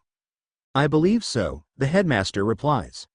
"Poppy came in rather rattled earlier. She casted a diagnostic charm on you," he says, looking over at Leo, and to her surprise, "You were a half-blood but of a different kind. It said your father is the god, Hephaestus, am I right?" "Yes, sir. I'm a demigod from Camp Half-Blood, which is at Long Island, New York." McGonagall leans back on her seat as if she couldn't believe what was happening in front of her. "Very well. I must inform the matron that our guest is here and well." She was surprised to find out that her patient is missing. With that, the headmaster takes out his wand and flicks it. Out comes a white mist that takes the form of a bird that Leo suspects to be a phoenix. His mouth falls open to see the complex and beautiful magic for the first time since arriving in the School of Magic. Dumbledore tells the misty phoenix to tell the matron about her interesting patient. The phoenix gives a small nod before flying away and through the wall. "That was so cool," he exclaims. The headmaster gives an amused smile. "Glad you think so, Mr. Valdez, was it?" Leo nods and looks at the headmaster in the eye. That's when a heavy weight drops in his head and he brings his hands up to his temples. Squeezing his head since he feels like his brain is falling apart, he moans in pain. As he closes his eyes from the pain, the weight dissipates slightly but doesn't disappear entirely. "Ow," he mutters. "My head hurts," he tells no one. Leo's brows furrow as he concentrates on trying to feel better when the weight lifts up immediately. He lets out a heavy sigh before looking up at an in-pain Dumbledore and an angry McGonagall. Using legilimency without permission, McGonagall bellows. "The nerve, the audacity, I apologize, Mr. Valdez," Dumbledore expresses sheepishly. "Huh? What happened?" Leo asks, confused. "What's leggy legilly lego legiliabracadabra?" "Legilimency, Mr. Valdez, is the art of getting into one's mind," the headmaster states. "What? Like mind reading?" "In a sense. I apologize for using it on you, Mr. Valdez, but I am surprised you were able to detect me immediately," he continues. "You were the headache?" Leo asks. "I've never been pushed out in that violent manner before. You must be a natural." "Acclumens," he hums. "Although, I should not have been surprised since you are literally half god. I am not as strong as you are, too." "What's an acclumens?" "They are able to detect and eventually push people out of their brains." "Headmaster, what on earth were you thinking? Using legilimency on a child? I apologize. I am not a child." Casting that irresponsible behavior aside, McGonagall starts, giving the headmaster a nasty glare. "We need to know what to do with you." She turns to Leo, "And how you are leaving the school." Leo rubs the back of his neck. "Actually, ma'am," he starts nervously, "I was actually planning on staying." She blinks once. "I'm sorry, my ride home is currently destroyed. It'll take me some time to bring him back to pieces.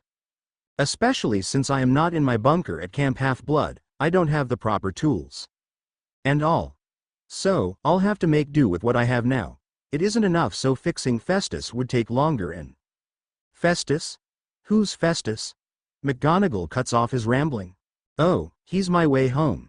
He's a golden mechanical dragon my old siblings made, Leo says the last part proudly, suddenly missing his siblings in Bunker 9. He mentally shakes his head to rid himself the melancholy thoughts. I need to stay. Also, I heard there was a tournament here involving dragons. It's why I came here, actually. Some guy named Charlie Weasley, the recommended dragonologist, is here. I wanted to know more about dragons so I can improve on the features on Festus, he says excitedly. Dumbledore's eyes sparkle, and Leo can tell that the headmaster trusts his words. He doesn't know why, but he was not going to complain. 3. Have you talked to anyone about your real identity? Dumbledore asks.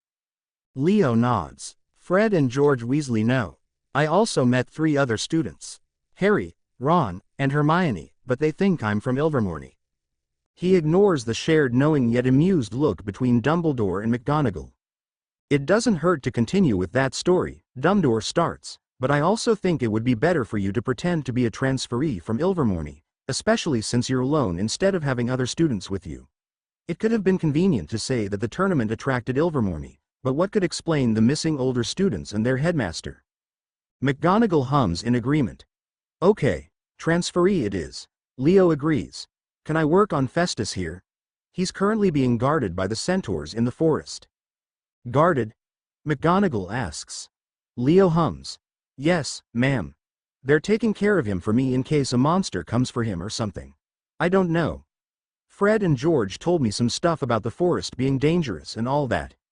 The 2 adults share another look. Dumbledore replies, well, we can talk to one of the centaurs to get your friend back to Hogwarts and you can work on him here. Being the son of Hephaestus, I believe you are. Equipped with the skill of inventing and innovating? Leo nods. Also, I know you are 15 years of age, but since year 5 is for the ordinary wizarding level, I believe the classes will be difficult for someone who is not a wizard. We'll put you in year 4, which is advantageous since you already met 3/4 years. Leo nods before asking, Sir, can I have my own room where I can work on Festus? Absolutely not. Professor McGonagall speaks up. It would be too suspicious that you are not sleeping with your fellow housemates. Housemates? Leo asks. As a new student, you will abide by the rules and regulations of our institution. One of these is getting sorted and being part of a house. There's 4 of them. The brave one. The hardworking one. The smart one. The ambitious one. Yes, I'm aware. Leo intervenes before another lecture about the 4 houses of Hogwarts. I want to know how I'm getting sorted, though. Can it be here now? McGonagall hums before replying. The sorting is a public event. I'm afraid to say that we are going to have to follow our tradition. Leo squirms at the thought of being sorted in front of everybody, but surely it mustn't be as different as when he was claimed by his father, must it? Okay, he responds calmly. Ooh. Leo stands awkwardly in his black robes as he stands on the side of the Great Hall. He looks around in amusement at the 3 different shades of robes in front of him. Blue robes, which he suspects is from the French school he went to earlier. Gods, was that just this morning?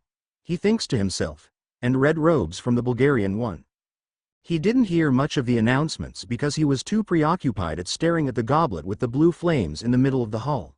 He starts to wonder whether he can control magical fire, too. He comes back to reality when he hears his name get called by McGonagall and he tries to ignore everyone's stare and whispers as he walks to the front and sits on the stool placed there. An old hat is placed on top of his head. It hums then yells. Slytherin. Chapter End Notes. 1. In the book, Harry Potter and the Goblet of Fire, Harry goes to Dumbledore's office and uses the password, Sherbet Lemon. 2. Genius Intellect. Leo and Annabeth are the only ones amongst the Prophecy of 7 who have this ability. This would mean that Leo has a strong genius ability to be aware of any outward interference in his brain. In this case, another mind. 3. Remember that Madame Pomfrey showed him Leo's diagnostics. It was written there that his titles include that he was the defeater of Gia. Dumbledore probably knows about Gia, but in the way everyone else knows about Gia, not like how the demigods do. So whether or not she was evil, Dumbledore knows fighting a deity and defeating them shows how powerful Leo is. It is also included that Leo is a hero of Olympus. If he defeated Gia and she was not evil, Leo would not have the title of being a hero. Dumbledore most likely concluded that Gia is a person to defeat and thus turning Leo into a hero. This would show how Leo is in the path of good. It also showed that Leo is the admiral and creator of Argo 2. Again, Dumbledore is most likely aware of the myths and legends and has heard about the original Argo and can imagine what the Argo 2 entails. This would have given the impression that Leo is a good commander since he is the admiral of a ship, and a genius if he is the creator of said ship.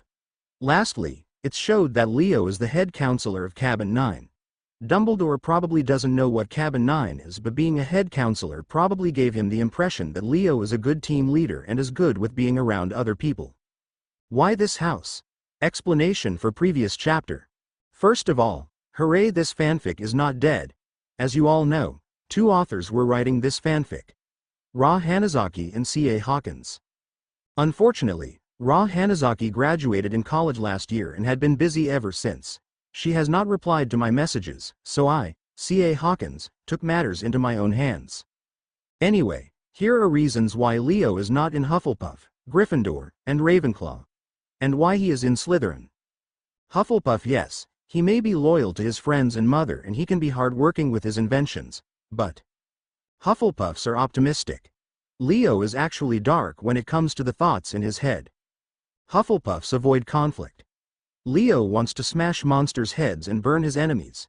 He will probably whine like, "Can I kill him now?" Hufflepuffs are good emotional absorbents. Leo fears emotions. Also, like his dad, he has no idea how to deal with organic lifeforms. Hufflepuffs want to be the person someone needs. Leo wants to be the person someone wants, for who he is, without having felt the need to make everyone happy. Hufflepuffs think of themselves as good people. Leo wants to be good because he doesn't think he has earned the title of being good. Leo, why you do this to yourself, hoo hoo hoo. Gryffindor, yes, he may be loyal to the point of self-destruction.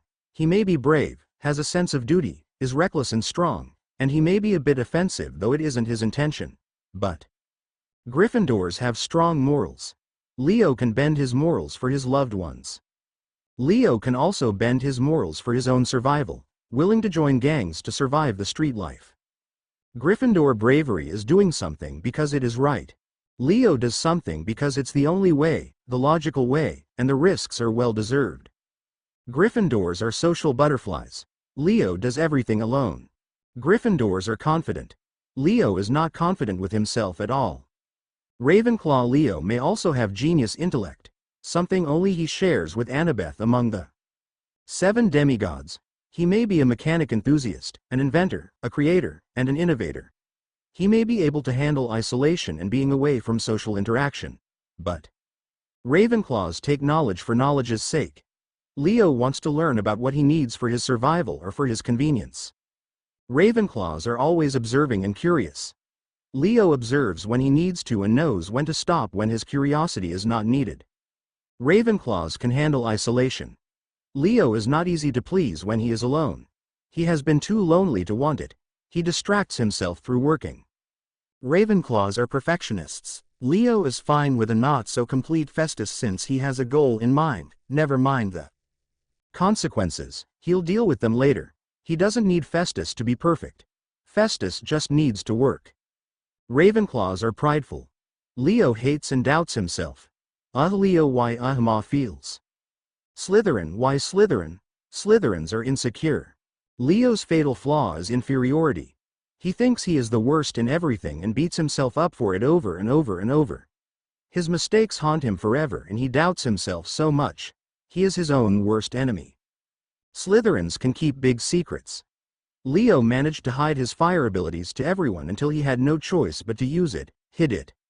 Even from his best friends. No one would have thought he'd had special abilities before that. Slytherins are cunning. Leo uses his wit to manipulate his enemies. Though he uses his violence at times, he also uses his wit and cunning more to win against his enemies. This is seen with how he managed to kill 3 Cyclops by himself. Slytherins live behind a mask. Leo pretends to be a joker when he isn't. Leo also showed his self-confidence, stating that he is awesome and hot because he wants people to think that he is not broken. That he is not fazed by any single thing. Even if it kills and scares the fuck out of him. Leo hides his emotions too well to the point of scary, very Slytherin. Slytherins are loyal to their own. Leo is loyal but only to those he sees as his family, not anyone else. Slytherins are usually pessimistic.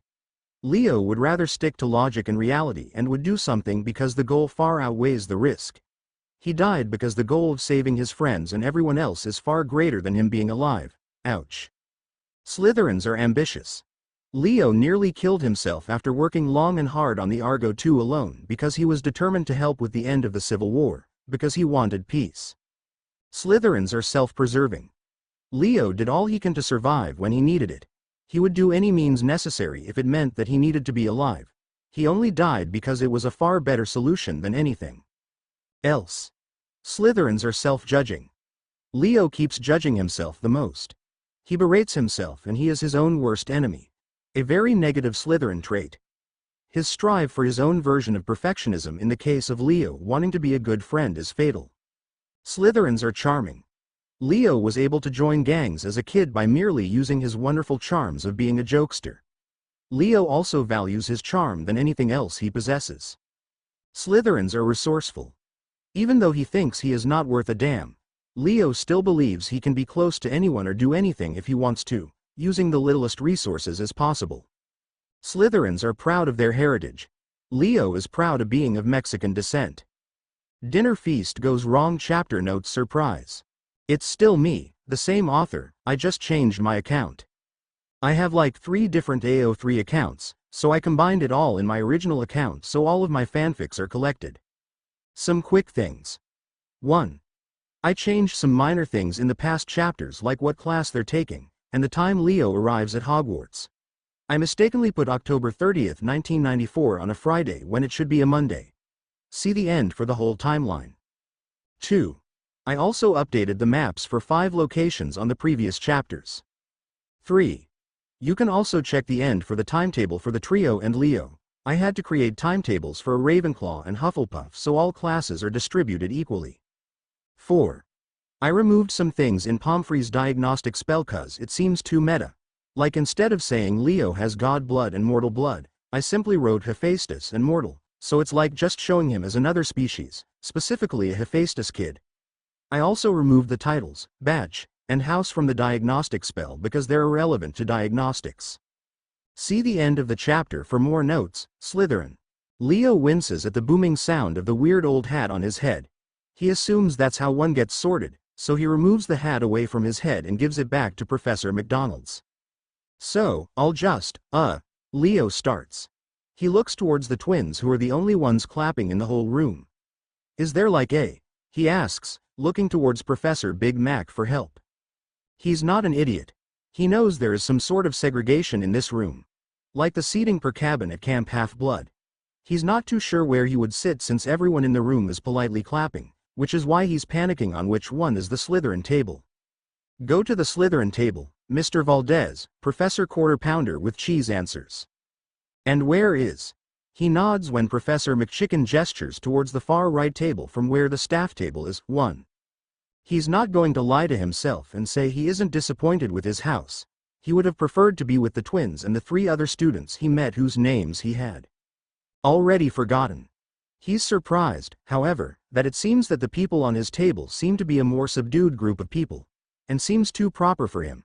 He has no idea why he was a part of this group. As he slowly makes his way towards the Slytherin table, the twins give out hoots and whistles, which he immediately responds with a flying kiss and a wave as if he's a famous pop star about to perform. He twirls on his way to his table and bows when the twins stand on their seats and yell aloud, "Encore!" He was going to shout back but he heard a loud clearing of the throat and he turned around to see the stern glare of Professor Double Cheeseburger. Damn, I'm starting to crave some McDonald's meal right now. With eyes that say, "Don't you dare." And no, he did not dare, indeed. Sheepishly, he goes to the table without another word and sits at the very edge of the far right of the whole room since it's the only available seat, which is near the staff table as well. Not really wanting to be seen too much by the professors but seeing that he's too much in their view, he sighs and tries to look around the room to find Fred and George again. But to his dismay, there is too big a gap between them, not to mention the many heads of the students between them. Dumbledore then starts his welcoming speech.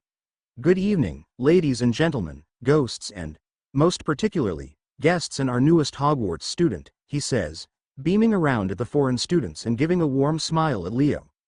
"I have great pleasure in welcoming you all to Hogwarts. I hope and trust that your stay here will be both comfortable and enjoyable. The tournament will be officially opened at the end of the feast." Leo perks up at this, knowing that there will be dragons in this tournament. "I now invite you all to eat, drink, and make yourselves at home, too." Dumbledore sits down and the plates in front of them fill with food in an instant. Leo's eyes widen at the amount of unhealthy and fatty food, which is so unlike from Camp Half-Blood. And he quickly puts some on his plate, since he is, technically, the first in line in the whole building when facing the staff, and since he is also at the edge by the wall, Leo picks up his plate without another word. Without really noticing the fact that the whole Slytherin table got quiet and is now watching him, and thereafter the other tables following suit, Leo looks around the room without looking at the students and staff. In the middle of the whole hall, he sees a large goblet with blue flames bursting out beautifully. It reminds him of the bonfire at Camp Half-Blood. With that, he goes to the goblet, and he is so mesmerized by the color, and is still wondering if he can control magic fire, that he didn't hear the shouts of the professors that it's not the tournament yet nor their shouts of, "What are you doing?" And with that, he scrapes off a portion of his food on the goblet of fire. He turns back to see everyone staring at him like he was crazy. He wants to ask what's wrong. In Camp Half-Blood, it is only right to give a portion of your food as an offering to the gods. Knowing that these wizards are all under Hecate, they probably have the same tradition. Especially since they have this goblet thingy. Which is why he is so surprised when he feels food smack him at the back of his head. The goblet of fire has thrown his own food back to him, throwing him off balance and on the floor. He hears the whole hall laughing. "What in Merlin's name are you doing, Valdez?" He hears a male professor, who's wearing robes that make him look like a bat, yell at him as he goes closer. "I was offering my portion to the gods. Do you not do that here?" he asks meekly. He pauses. "No, Mr. Valdez, we do not. The goblet of fire is here for the tournament which will be held after the feast." He feels his face turn warm, and he is sure that he is as red as the tomatoes dripping from the back of his head. "Oh, sorry about that. Now, I could easily put a cleaning charm on you seeing as you look inappropriate too. Continue on the dinner with food all over your person, but I suggest you go to the Slytherin dormitory and have yourself cleaned up and come back here to continue eating. I can't believe I'm being punished on the first day. Right, and where is?" He sees the professor gesture to someone behind him, and before he turns to see who he is calling, the professor interrupts his question. "Miss Farley will be guiding you to the direction of the dormitory. I expect you to change into more appropriate clothes underneath as well, Mr. Valdez." "But follow me, Valdez," someone behind him says. He turns to see a girl older than him walk towards the doors. He turns to the professor once more to thank him, but he is already walking back to the staff table and has started a conversation with Professor McNuggets. "Okay," he whispers to himself before running up to the girl to follow her. "So, farming?" he asks. "It's Gemma Farley. 3, right. Thanks, Gemma. Who was that professor I talked to anyway?" She sighs but continues on politely. "We're not close enough to be on a first-name basis, Valdez. Call me Farley. As for the professor, that's Professor Snape. He's the head of Slytherin House and the potions professor here at Hogwarts." "Right, Farley. Right," he says, correcting himself. "Professor Snape, huh? Great. He seems a little, Farley stops walking at that and places a hand in front of him to stop him from walking as well. She turns to look at him. "Look, you're new, I get it. But we have a special rule in the Slytherin House. It's that we stick together, and never put another Slytherin down. Yes. Professor Snape seems to be that way, but you can't say the same thing when in front of other houses." He hums. "Is it because of all the hate?" he asks out loud. Fred and George didn't particularly say anything hateful about the house, but he gets it from context clues. "Precisely. So, we gotta stick together and be a collective because it's 1 against 3. It's our only way to survive. Another rule. Keep fights between Slytherin within Slytherin. Never show weakness in our house outside of our dormitory. We'll be even greater targets to hostility in Hogwarts. Schist, that's heavy, he whistles. It is. So, you better be aware of this unspoken rule if you want to survive as a Slytherin, she advises as she starts to walk again. Yeah, got it. By the way, I have a tiny problem. What?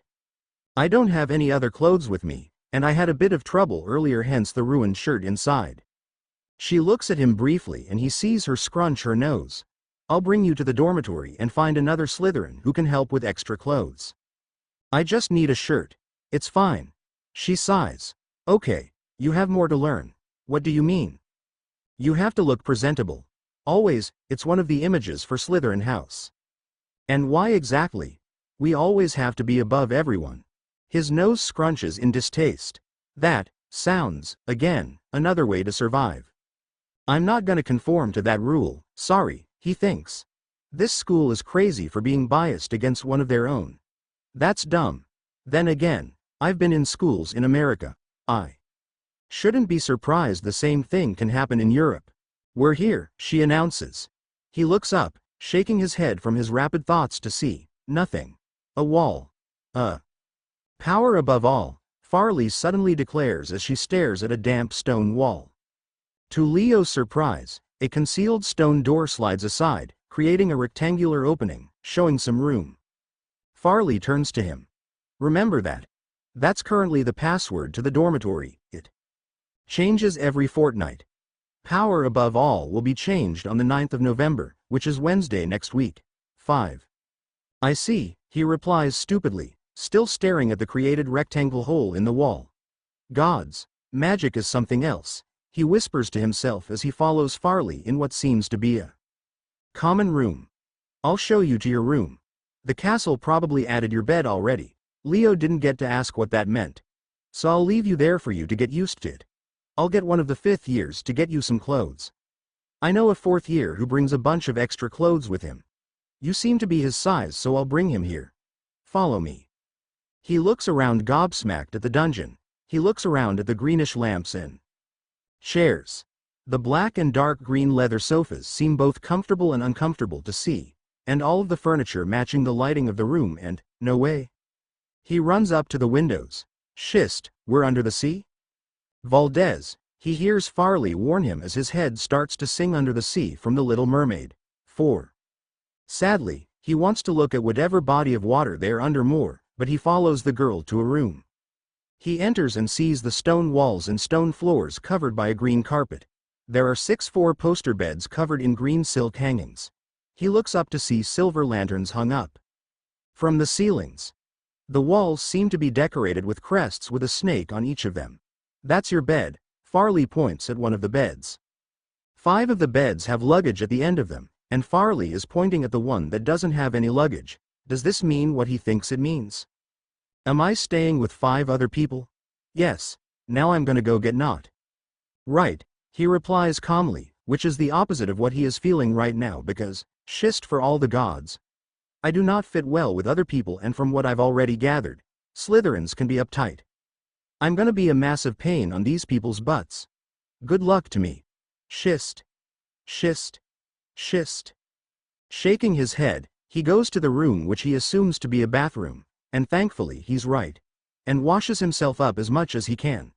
He's eternally grateful that his pants were spared from the goblet's fury since most of the food went to the back of his head, the old robes Professor Dumbledore gave him for the meantime, and a bit of mess at the front of his shirt from where the food on his shoulders and head started dripping.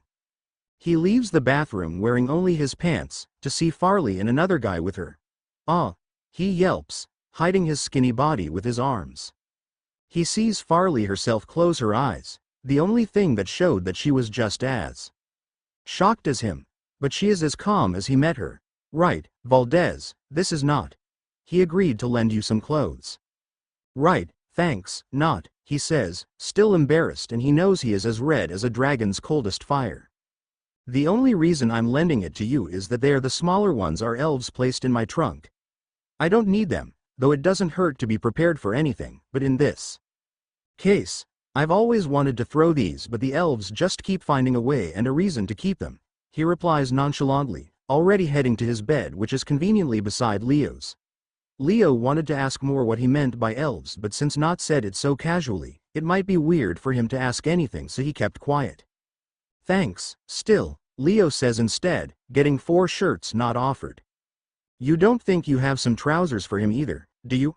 Farley asks Not with her eyes still closed, even though Leo is already buttoning up his new, oddly nice-fitting shirt.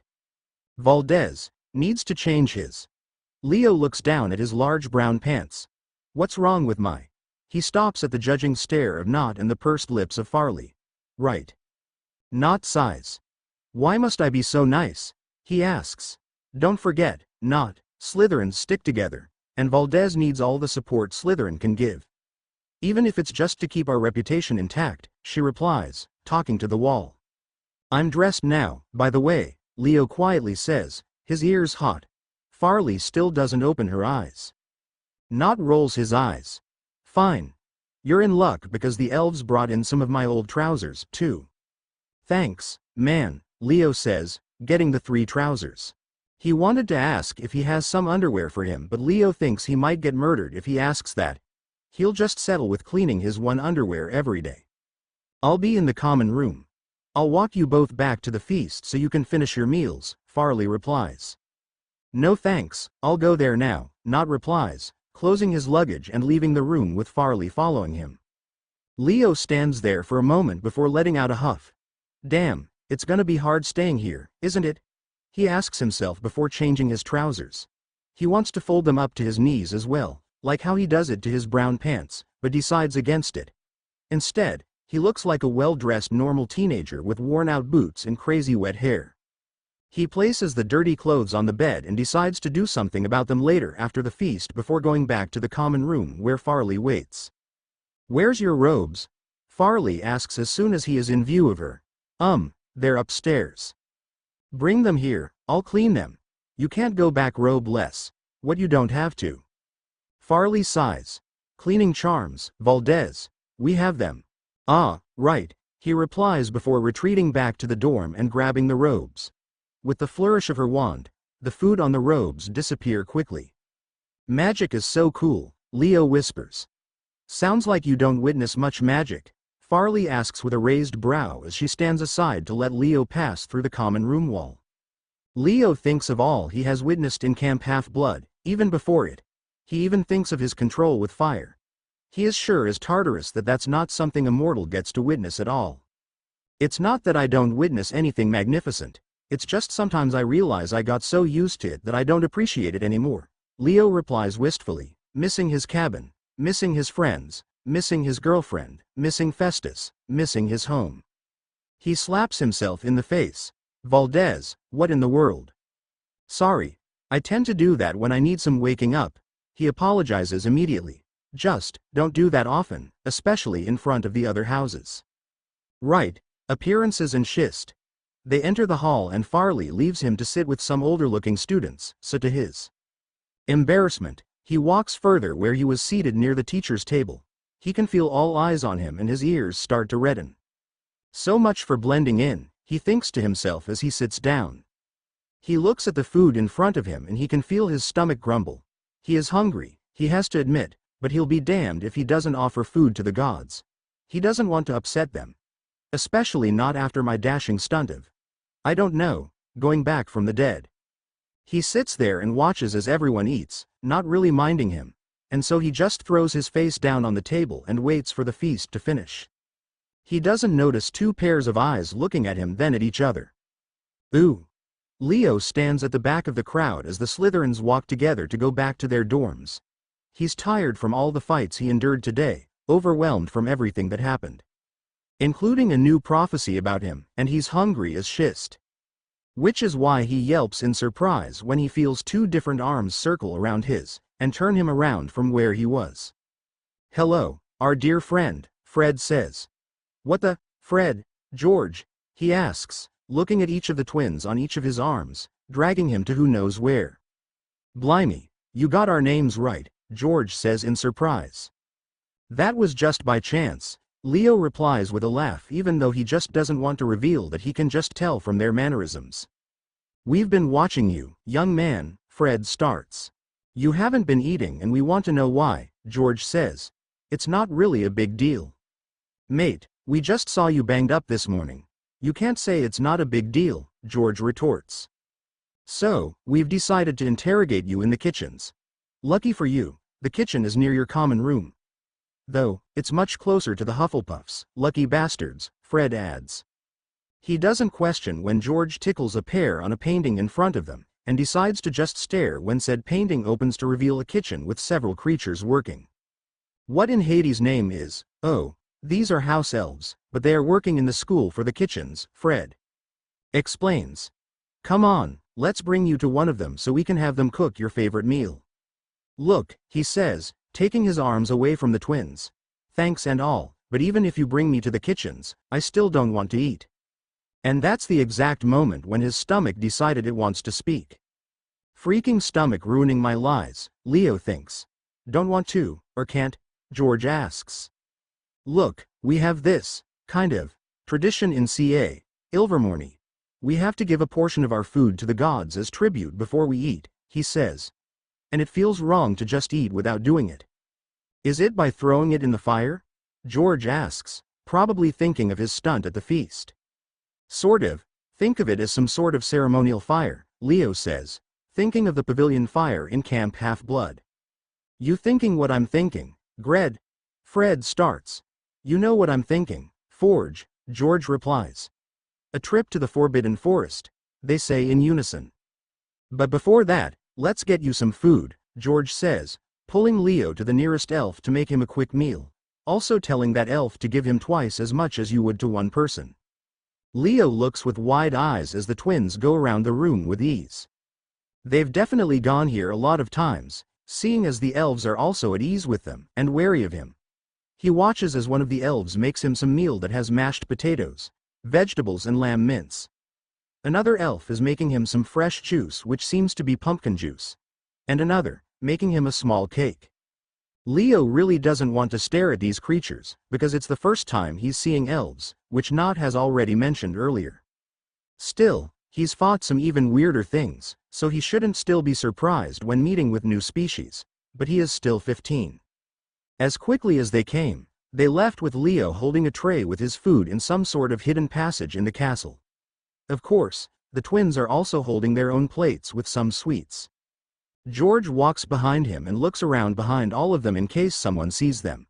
Fred walks in front of them with his wand lightened up as if it was a flashlight, and he tells them to stop when they see some teachers or prefects walking near the opening of the passage, before quickly telling them to move when it's okay. They arrive at the edge of the Forbidden Forest near some sort of arena which the twins told Leo would be the Quidditch pitch, a nice area far from Hagrid's hut so they wouldn't be seen. It was nearly endless before they finished their enthusiastic speech about Quidditch as they were walking towards their destination. Leo couldn't wait to witness the sport, but he was also told that they're not having Quidditch this year to give way to the tournament. They sit down after the twins gather some stones and wood to make a small bonfire for them. Leo uses his own fire to ignite it and they wait until the fire is large enough before Leo scrapes off a portion of his food to the fire, thinking about his father. I hope that's enough for you, he thinks to himself. To his surprise, the twins do the same thing to their food and offer it to the fire. They seem to notice his surprise. We've read up on Hecate before for class. Since we now know they're still up there, it's only right we give tribute, too.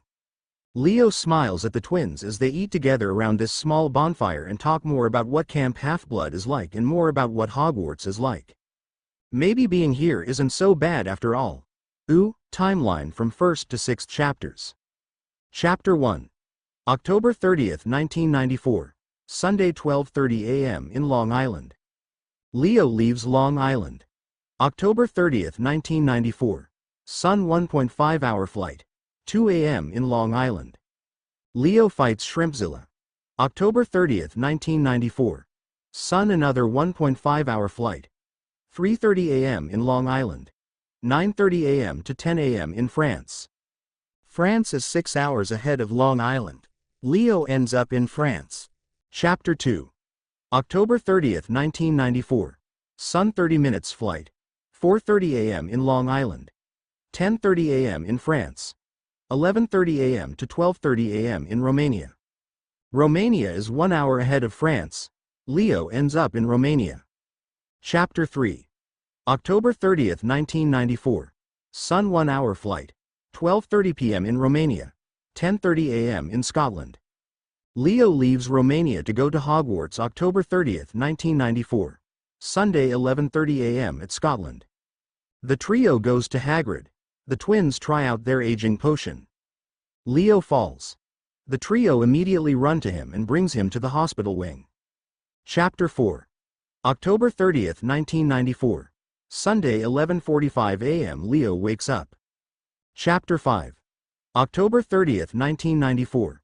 Sunday 12 p.m. Leo and the twins arrive at the Forbidden Forest. Chapter 6. October 30th, 1994. Sunday 3 p.m. They go to Dumbledore. October 30th, 1994. Sunday 6 p.m. Students from Bobadins and Durmstrang arrive to Hogwarts. Leo gets sorted in Slytherin. The feast begins. Ooh. Timetables: Harry and Ron's timetable, Leo's timetable. Random Ravenclaw's timetable, random Hufflepuff's timetable. Chapter end notes. 1. The order of the seats from the staff table goes like Gryffindor, Hufflepuff, Ravenclaw, and Slytherin. 2. Taken from Harry Potter and the Goblet of Fire but tweaked to add in Leo. 3. Gemma Farley was a Slytherin prefect in 1991, mentioned in Pottermore. So she probably started Hogwarts around 1985 to 1987. For the purposes of this story, she started in 1987, making her a 7th-year prefect. She could even be head girl, who knows? 4. September 1st, 1994 is a Thursday and I counted every fortnight, so the last time the password was changed was on the 26th of October. 5. The Little Mermaid premiered in 1989. This FIC is set in 1994. In the Slytherin dormitories. Chapter notes. Warning. Language. With languages, if the POV person understands it, I use, for the translation. If the POV person doesn't, will be use. Where have you been? Someone asks behind Leo just before he says the password to the Slytherin common room. He turns around to see Professor Bat looking down at him with his arms crossed.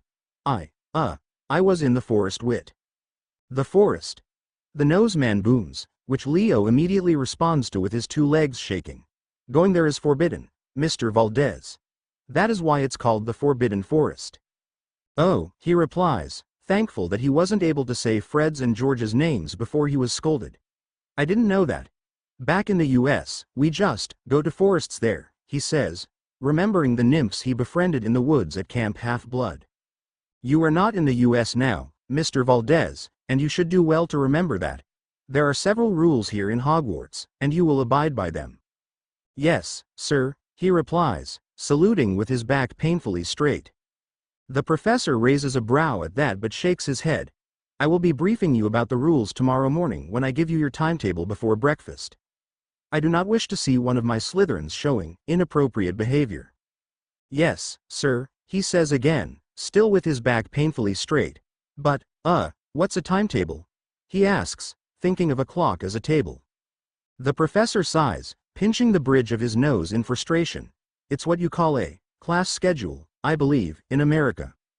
Ah, I see, he thinks, suddenly distraught at the idea of having to go to classes. Then again, this is a magic school. It's not like they're teaching English, right? Tomorrow, we'll be talking about what electives you might want to fit in your timetable as well. So I suggest you take a good night's sleep, Valdez. So you can see me before breakfast. Tomorrow at 5:30. Yes, sir, he says again with his back as straight as a metal ruler. Shaking his head, the Bat Professor turns with a huff and leaves. Leo watches him leave before turning back to the wall, which he hopes is the right wall. Power above all, Leo whispers to the wall with a little anticipation and a little distaste, but to his delight, the wall moves once more to reveal the common room. The room falls quiet the moment he sets foot in it and all eyes are on him. He loves being the center of attention, sure, but not this kind of attention. Still, he isn't Leo Valdez for nothing. Hello, my dear brothers and sisters, he yells, spreading his arms and raising one foot to show his enthusiasm, remembering the time he met his actual brothers and sisters when he was claimed as Hephaestus's son and went to Cabin 9. To his horror, no one laughs. Geez, tough crowd, huh? Valdez, don't be a Gryffindor, a nearby Slytherin says. Before he asks for his name, everyone starts talking over everyone. Yeah, isn't he too Gryffindor to be here? Why is he even in Slytherin?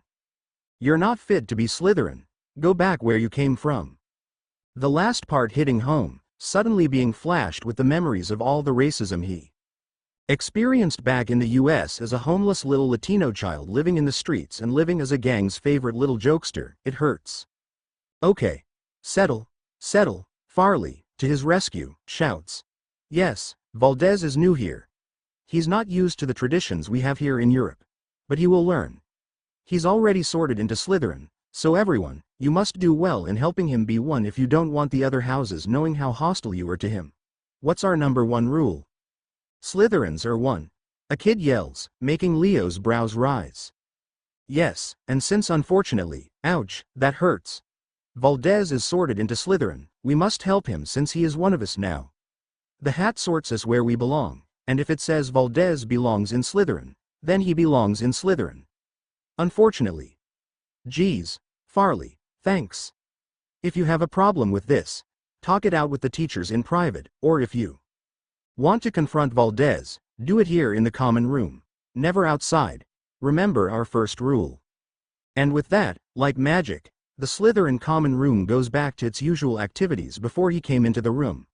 Leo thanks Farley, who dismisses him with a wave of her hand, and leaves him to do whatever it is she's doing.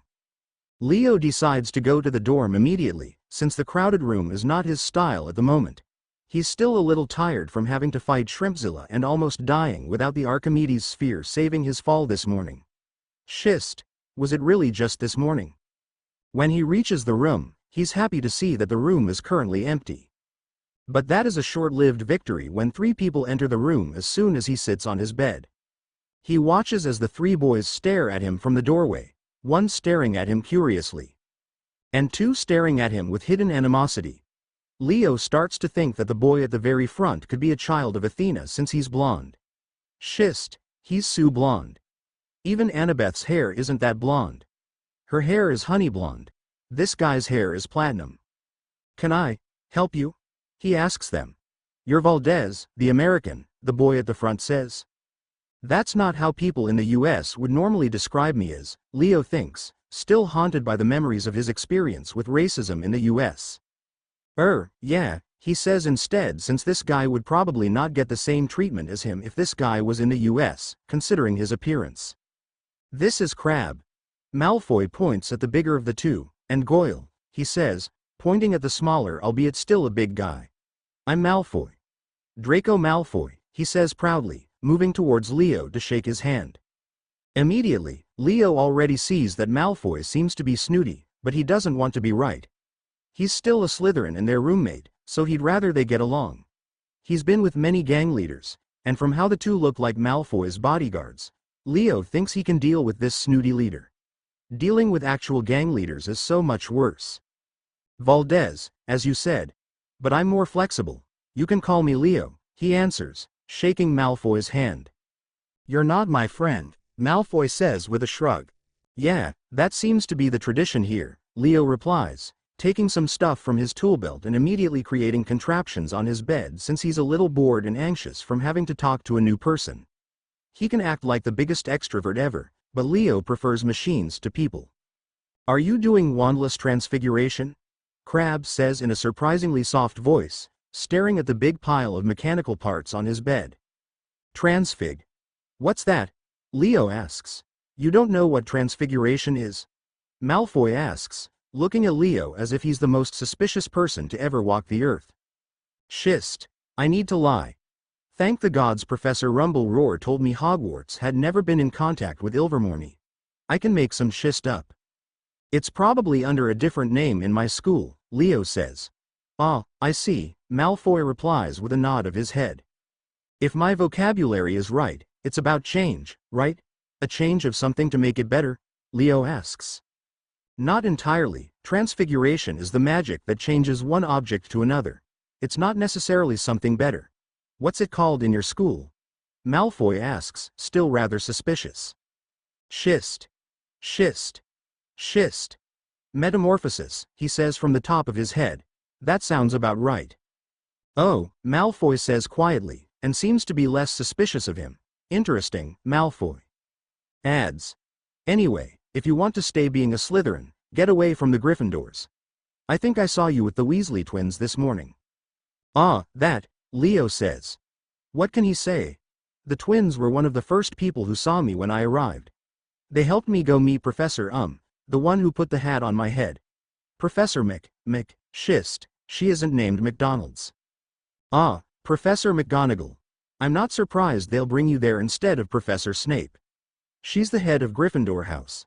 They were probably attempting to lure you in the lion's den. It's better luck that you were sorted here in Slytherin. So, the mutual bigotry between houses really is big here, huh? Leo asks him. I don't see why people are blind to the fact that Slytherin is obviously superior, Malfoy replies. Leo hums, hiding his distaste. It's just a school boarding house name. What's the big deal about it? He asks in confusion. For a while, Malfoy doesn't talk. I keep forgetting it's different in America.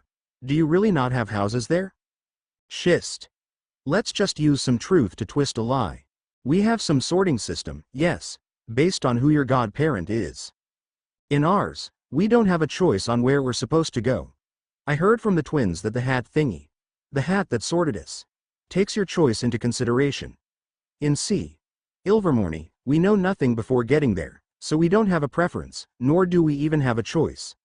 There's no particular trait for each, houses, lies. It's all in our blood. So we don't really care much for titles. It's just a name to group you in case of competitions. Well, here it's different. And you should make sure you learn that quickly, or else you will put Slytherin to shame if you do some acts unbecoming of a Slytherin. I'm trying, but it's a little bit uptight here, don't you think? Why are the Gryffindors the only ones who can be loud? Leo asks, remembering his entrance earlier. Because Slytherins have manners and etiquette. Gryffindors have none. Schist. I'll have a really hard time fitting in Slytherin, huh? So, are you a pureblood? Malfoy asks when Leo keeps quiet. A pure, no, I'm half. He sees Malfoy scrunch up his nose. And let me guess, your wizard parent is a mudblood. What's a mudblood? Leo asks, not hearing that word before. Only the wizards whose blood is dirty. They should never be among those who are true wizards, the purebloods. Why are they dirty? He asks in surprise. Malfoy's brows shut up. You've never heard of mudbloods?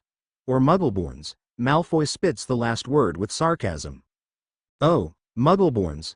Leo exclaims. Yeah, I know muggleborns. And I think mudblood is literally a slur. Leo thinks after, already looking at Malfoy with a new disgusting light for being racist. It doesn't matter to me, but no, my father is a pureblood, I guess. So your mother is a mudblood? Leo takes his anger down for hearing his own mother be linked to a racial slur in the same sentence. This is his roommate, he will have to lessen his anger at him if he wants to survive staying here for long. Don't say that. Also, my mother is a nomad. A nomad? Malfoy asks. Oh, oops, that's the American term. She's a muggle, I think that's the term? Americans call muggles no mice? Leo nods. Yeah, according to the ones in the sanctuary, at least. Malfoy hums then frowns. A pureblood coming together with a muggle. How horrid of him to stoop so low. Well, I guess it's a little bit better than going with a mudblood. Don't talk about my mother like that, trust me, you don't want me saying bad things about your mother. Because the way the old gangs I was in, insulting anyone's mothers will make your blood boil so hard you burst into flames. Which had happened to me once. And you're so high and mighty. I bet you never fought dirty. Just with words. What a freaking racist. Why? Did I say something so wrong? It's the truth, isn't it? Malfoy says, rolling his eyes. Is this really how you talk to people you just met? Leo asks with a huff. Not to people worthy. Can't imagine what your father might be thinking, lowering himself to be with that. He dirtied himself for someone like that. Malfoy spits. You asked for it. That's what your mom told me about your dad last night. I beg your pardon? Malfoy exclaims, eyes wide. You heard me. I bet your mom regrets birthing a little Myrta like you, Leo angrily says. Shit. How dare you? Malfoy yells at him. Oh, don't start yelling at me. Me cago en tu madre. Gandala. Leo spits angrily. I shit on your mother, jerk. Is that Spanish? What did you tell me? Malfoy demands. I'm not gonna bother translating for you, Gandala. I believe we can't have this fight outside this dorm. So I'll tell you this, right here, right now. Come mierda y dejama en paz, cabron. Jerk. Eat shit and leave me alone, asshole. Translate. Malfoy exclaims. Whatever, Leo says in an even tone, standing up and leaving the room. I'm not done with you. Malfoy yells back at him, grabbing him by the arm. In surprise at the sudden touch and movement, Leo yelps as flames shoot up from his hands, making a curved flame in the air between him and Malfoy. Malfoy screams in surprise, stepping back along with Crabbe and Goyle. As the flames die down as they all watch it fall between them, they are left to look at each other. Leo pants as the surprise and the anger takes a toll on him, while the trio are panting from fear. Don't touch me, Leo growls. Look, I'm all for unity, but there's a line you can't cross when it comes to me. Never insult my mother, or I will burn your soul down. After his warning, he notices that the room seems to be lightened. It takes him a while to realize that his hair, shoulders and arms are burning in his anger. Judging from the terrified looks on his roommates' faces, he must have been a sight to see. He also notices that some of the walls are scorched, and that the curtain of the nearest bed is on fire. He quickly shakes his head and shoulder to dissipate the flames on his head and arms, and uses his hand to pat the fire on the curtains to quickly take it out.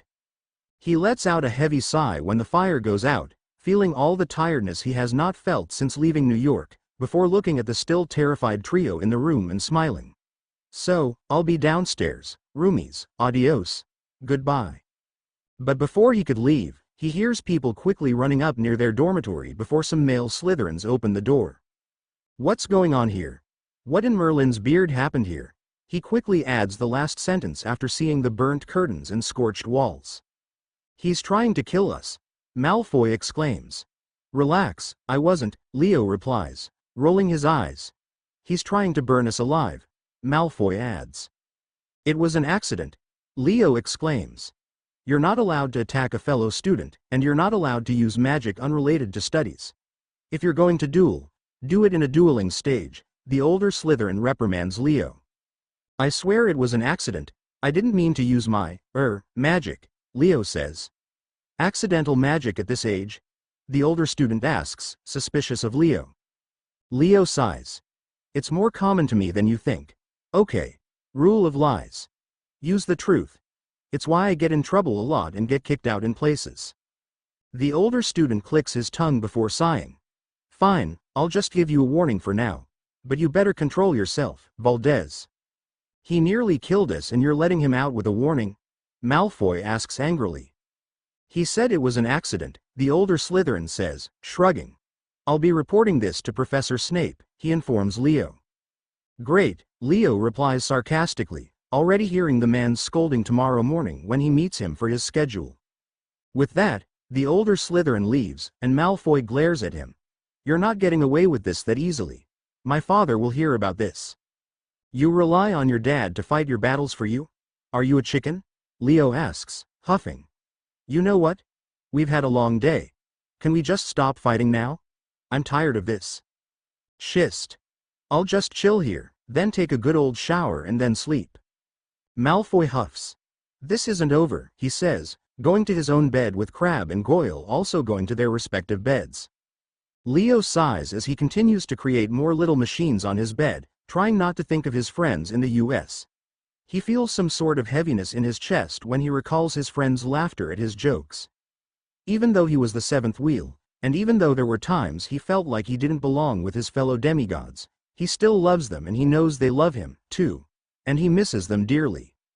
As his heart grows heavy, he thanks for the distraction that comes when Nott enters the room with another Slytherin that seems to be their age. As soon as the two enter the room, they look around and silently head to their respective beds. They must feel the tension between me and the trio, Leo thinks. He gives a small nod of greeting to Nott, who nods back. He looks at the other Slytherin who is looking at him rather curiously. Leo, he whispers in the quiet room to introduce himself. I know who you are, Valdez, the Slytherin replies with a small nod, before grabbing his clothes and heading to the bathroom. Zabini, Nod whispers to Leo in reply to Leo's confused look at Zabini's direction. I'm really gonna have a hard time fitting in here, Leo thinks in distress. Leo feels like he's gonna explode from the tension in the air. He shouldn't have lost control like that, but how can he keep his cool when he is faced with a racist and a snob? The other 4 Slytherins do not dare speak and keep eyeing both Leo and Malfoy, sensing the animosity between the two. To Leo's luck, Malfoy only glares at him from time to time but doesn't add fuel to fire. After a while, he grabs the clothes Nod gave him a few hours ago before heading to the bathroom. He stands in front of the shower and watches as the dirt and grime he still has on his legs from his fall in the Forbidden Forest leaves his body and goes down the drain. He let the hot water cascade down his body.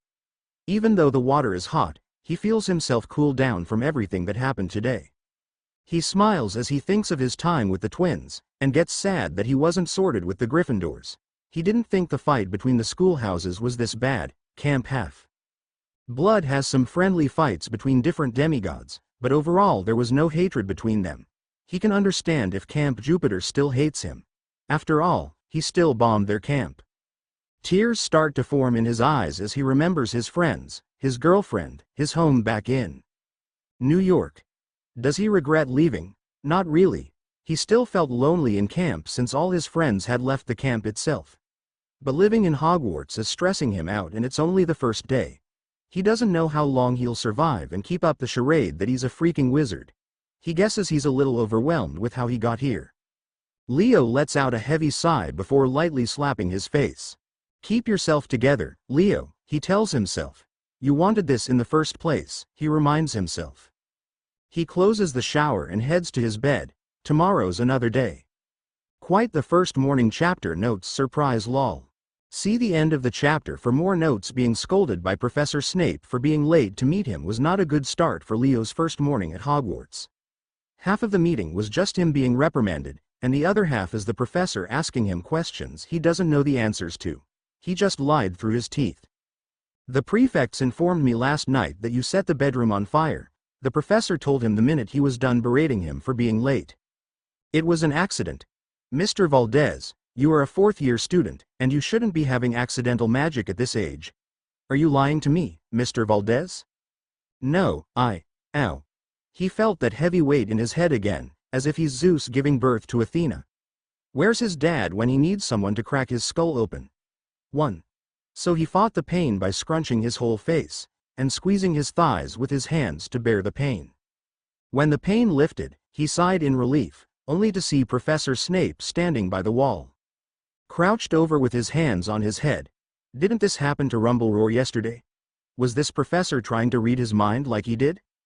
He shook his head and apologized to the professor for throwing him out, even though deep inside, he felt that the professor deserved what happened to him.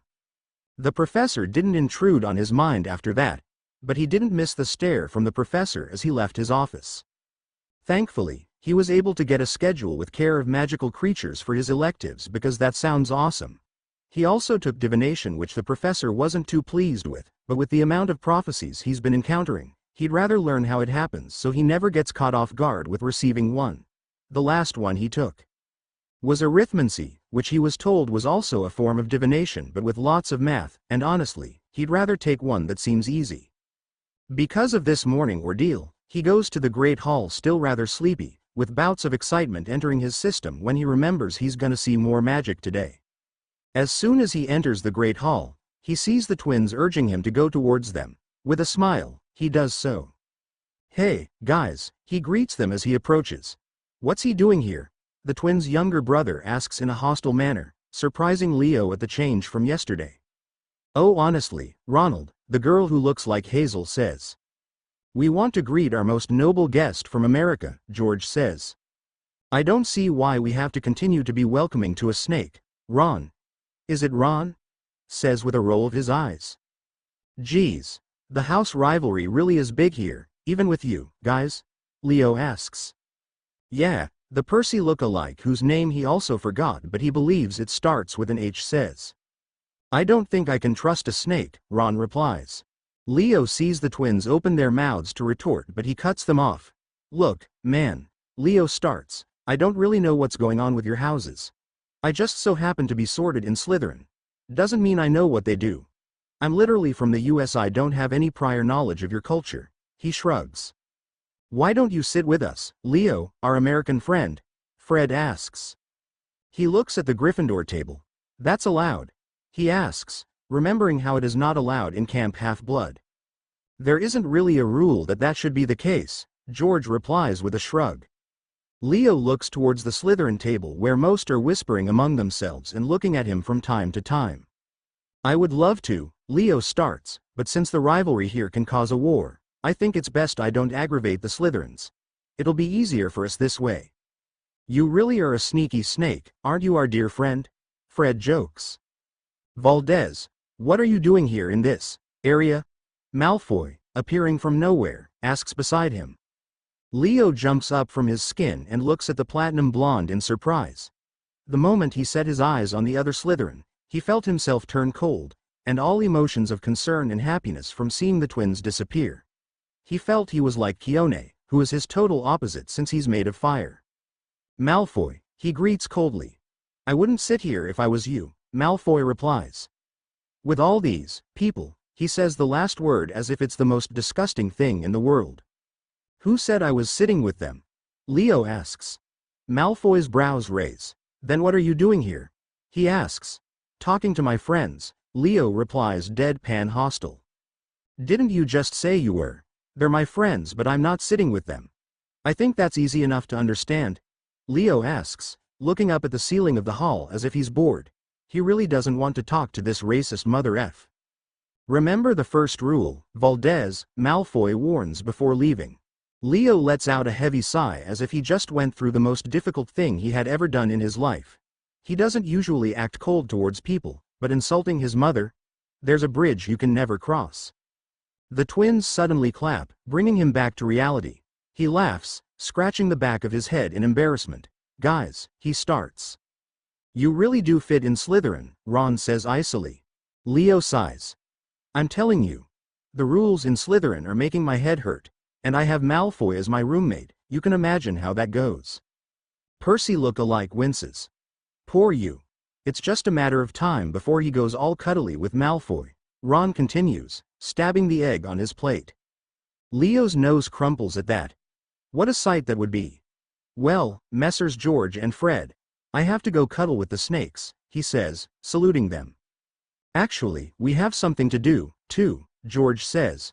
So we're finishing breakfast early, Fred adds. The three wave their goodbyes at each other as Leo walks back to the Slytherin table and the twins leave the Gryffindor table. He sits beside Nott, who is sitting beside Zabini, eating breakfast in silence. Leo sighs as he eats quietly, kind of jealous at the noise the Gryffindors are making. I should have been in Gryffindor. It's more fun there, he thinks as he stabs a sausage on his plate. He looks at his class schedule for the day. Since it's Monday, he has Transfiguration with the Ravenclaws, Potions with the Gryffindors, Care of Magical Creatures, and Defense against the Dark Arts. I guess I'll be using a lot of the mist today, he thinks, still not used to using it even after Hazel taught him how. Why were you at the Gryffindor table earlier? Zabini asks him suddenly. Huh? What? Oh, I'm friends with George and Fred. I thought I was friends with their younger brother and his friends, but I guess I was wrong. You mean Weasley, Granger, and Potter? Nott suddenly asks. Leo nods. Yeah, the five of them were the first people I met in the clinic. Nott shakes his head. If you aim to stay in Slytherin, you should avoid the Golden Trio. Leo tilts his head in confusion. The Golden Trio? He asks. Potter, Granger, and Weasley. The Golden Trio of Gryffindor House. Their main enemy is the Slytherin House. They're the reason we keep losing the House Cup. And before you ask, the House Cup is an award at the end of the school year. Each house gains or loses points that affect the school standing for the House Cup. Slytherin has been winning year after year, but ever since the Golden Trio came, the Gryffindors keep winning. It's because the headmaster keeps favoring them. Plus, Gryffindors and Slytherins hate each other. It's common knowledge here, Nott explains. But why? Leo asks. The school rivalry seems deeper than that of the House Cup. It's a long history that goes way back, especially about Potter, Zabini adds. You don't need to worry about it. For now, at least. He shrugs. I think he would, considering, not ads. He'll find out soon enough, Zabini replies with a shrug. Hello, I'm right here, Leo jokes, not really liking them talking about him when he's there. And I'm pretty sure we don't need to divide ourselves this way for some stupid rivalry, Leo replies, as he bites on a hash brown. You better not say that out loud near other Slytherins, especially Malfoy. They'll eat you alive, not berates him. Leo shrugs. I know a war when I see one. I'll try to behave, but I'm not gonna avoid people just because of history. We shouldn't repeat history. That's why that's all in the past. At least, that's what I think. Nott shakes his head. You won't last a month in Slytherin. If I can unite the houses with this method, then I'll be a successful Slytherin since we're all about ambition, right? Leo smiles.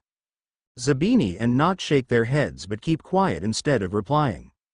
He watches as the other students examine the goblet of fire which is placed in the middle of the hall. A thin golden line has been traced on the floor, forming a circle 10 feet around it in every direction. 2. That is, when he sees Fred, George, and another student whispering among themselves as they enter the hall. They did say they were up to something, he thinks to himself. He watches as Fred walks right up to the edge of the line and stands there, rocking on his toes like a diver preparing for a 50-foot drop. Then, he takes a deep breath and steps over the line. In his excitement since nothing happens, George yells out in triumph and leaps after Fred. 2. Then, a familiar sizzling sound echoes through the hall, the same thing he heard last night, and both twins get thrown out of the golden circle. A loud popping noise echoes after and both of them sprout identical long white beards.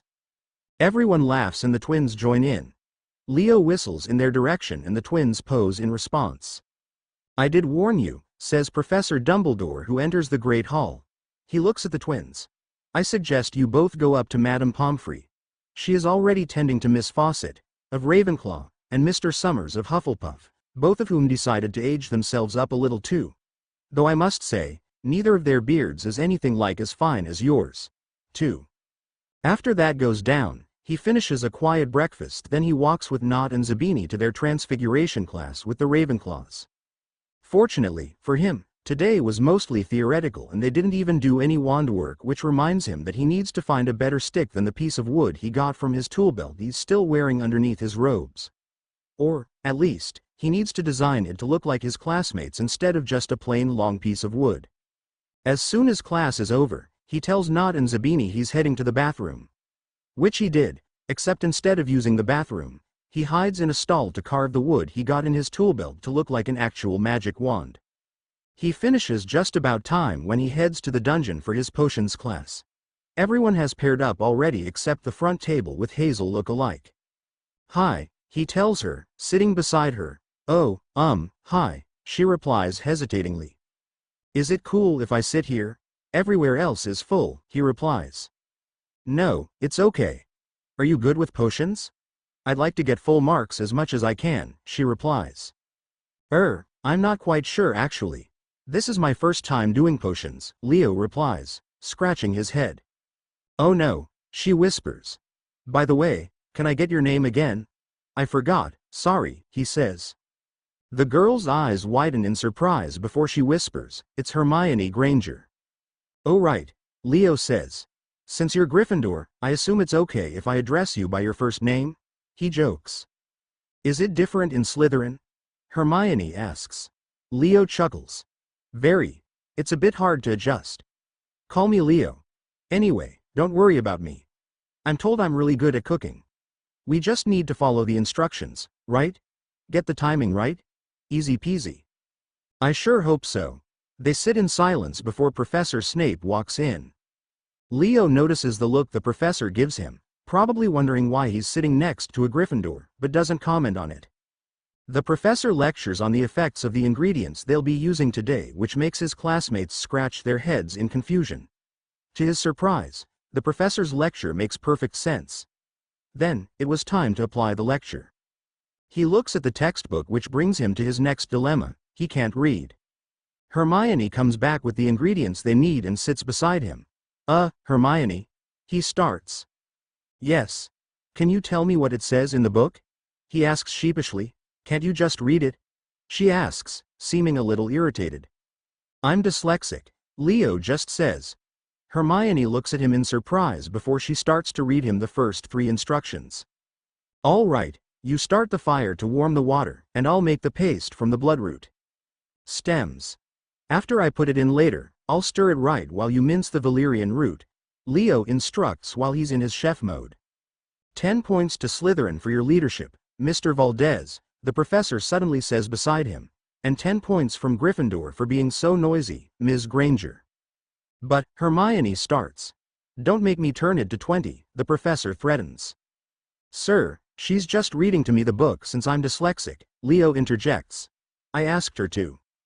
The professor glares at him while he hears his fellow Slytherins whisper among themselves and he realizes the rivalry is also among his head of house. He's doomed. 5 points to Slytherin for finding a solution to your problem, the professor replies before walking away. But, Leo starts but Hermione puts a hand on his arm to stop him. It's okay. It's always been like this, she whispers. It's not fair, Leo starts. I know. Let's just finish the potion. And so they did, and they did it perfectly. Leo bottles up their potion and puts it on the professor's desk before leaving the lab. As soon as they leave the room, he looks around and catches up with Hermione. Hermione, wait, Leo says. The 2 other boys with her turn around as well at his call. Ron glares at him and pulls Hermione away and walks faster. Ron, she groans. But Leo is faster than any of them and catches Hermione by the arm gently to stop them. Wait, he starts. What do you want? Ron throws his words as if they are daggers, here to make us lose points again. Honestly, Ron, it wasn't his fault. Hermione cuts him off. What is it? Percy look-alike asks him hesitantly. Yeah, Leo starts. I just want to thank you, Hermione, for reading the instructions for me. I totally forgot we need books in school, he laughs. I forgot I'm dyslexic since I haven't held a book in years. Sorry, too, for making you lose points. You're welcome, Hermione says with a smile, and thank you for defending me from Professor Snape. I think you caused yourself trouble with the Slytherins for what you did.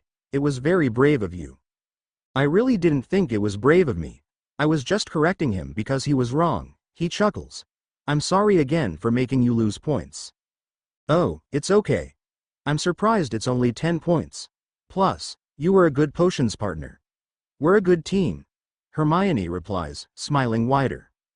Thanks for looking out for her, Percy look-alike says.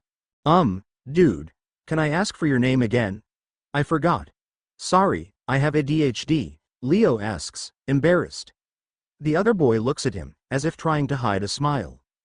Geez, it's like he loves it when people ask who he is, Leo thinks to himself. What's ADH? Ron starts but Hermione promises him quietly to explain later. It's Harry. Just Harry, Harry replies. Neat. I can call you by your first names, Leo jokes. At the questioning look on Harry's face, Hermione answers, apparently, it's different in Slytherin. Leo nods. You can only call each other's first names if you're complete and total best friends. Otherwise, it's on a last name basis. I'm trying to adjust. Leo laughs. Wanna walk with us to the Great Hall? Harry asks. Harry, what in Merlin's name? Ron starts. Leo turns to see everyone has already left and they're the only ones around near the dungeons. Risk a rumor going around at Hogwarts or keep the peace. He starts. I don't give a shist. Let's go. Ron grumbles. I don't trust you, I know, but give me some slack. I'm a foreigner. Just like those other people from other schools, he replies as they walk together to the Great Hall. Okay, I'll give you a little bit of slack for trying to defend Hermione, Ron quietly says. Thanks. By the way, why are you called the Golden Trio? He asks. The 3 immediately stop walking to look at him. Guys. Harry rolls his eyes. I don't know who started that term. I don't blame them, Hermione says. Since our first year, we always end up in trouble regarding the school, which ends up with us saving a life or saving the school itself. Honestly, we shouldn't be the one with that responsibility. We're only 14, and we were 11 back then. Leo chuckles. Don't get me started. I've been in trouble with higher-ups since I was a baby, he replies. Remembering Tia Callida O'Hara, as he has come to know her more. I bet it wasn't fighting trolls, battling a basilisk, meddling with time, or fighting a dark lord, Ron replies with a bit of pride. Leo laughs. I fought with gods. Don't underestimate me. Ron laughs for the first time. You know, you're kinda all right, Leo. I'll give you that. Geez, thanks, Leo laughs. Boys, Hermione whispers in awe. We're here, Harry announces, and most eyes are on them as they enter. Leo waves at the trio in goodbye as he goes to sit with the Slytherins. As soon as he sits, Malfoy whisper yells at him. What are you doing with Potter? He asks. You mean Harry? He's my friend, Leo replies with a shrug. He's Potter, Malfoy whispers. Yeah, so what? Leo asks, nonchalantly drinking from his pumpkin juice. A secret rule of Slytherins is to never associate yourself with Potter, Malfoy says. Well, I didn't know that, but we're already friends. I'm not ditching him for a rule no one told me. I'm still a Slytherin, I know that. It's not against the rules to be friends with students from another house.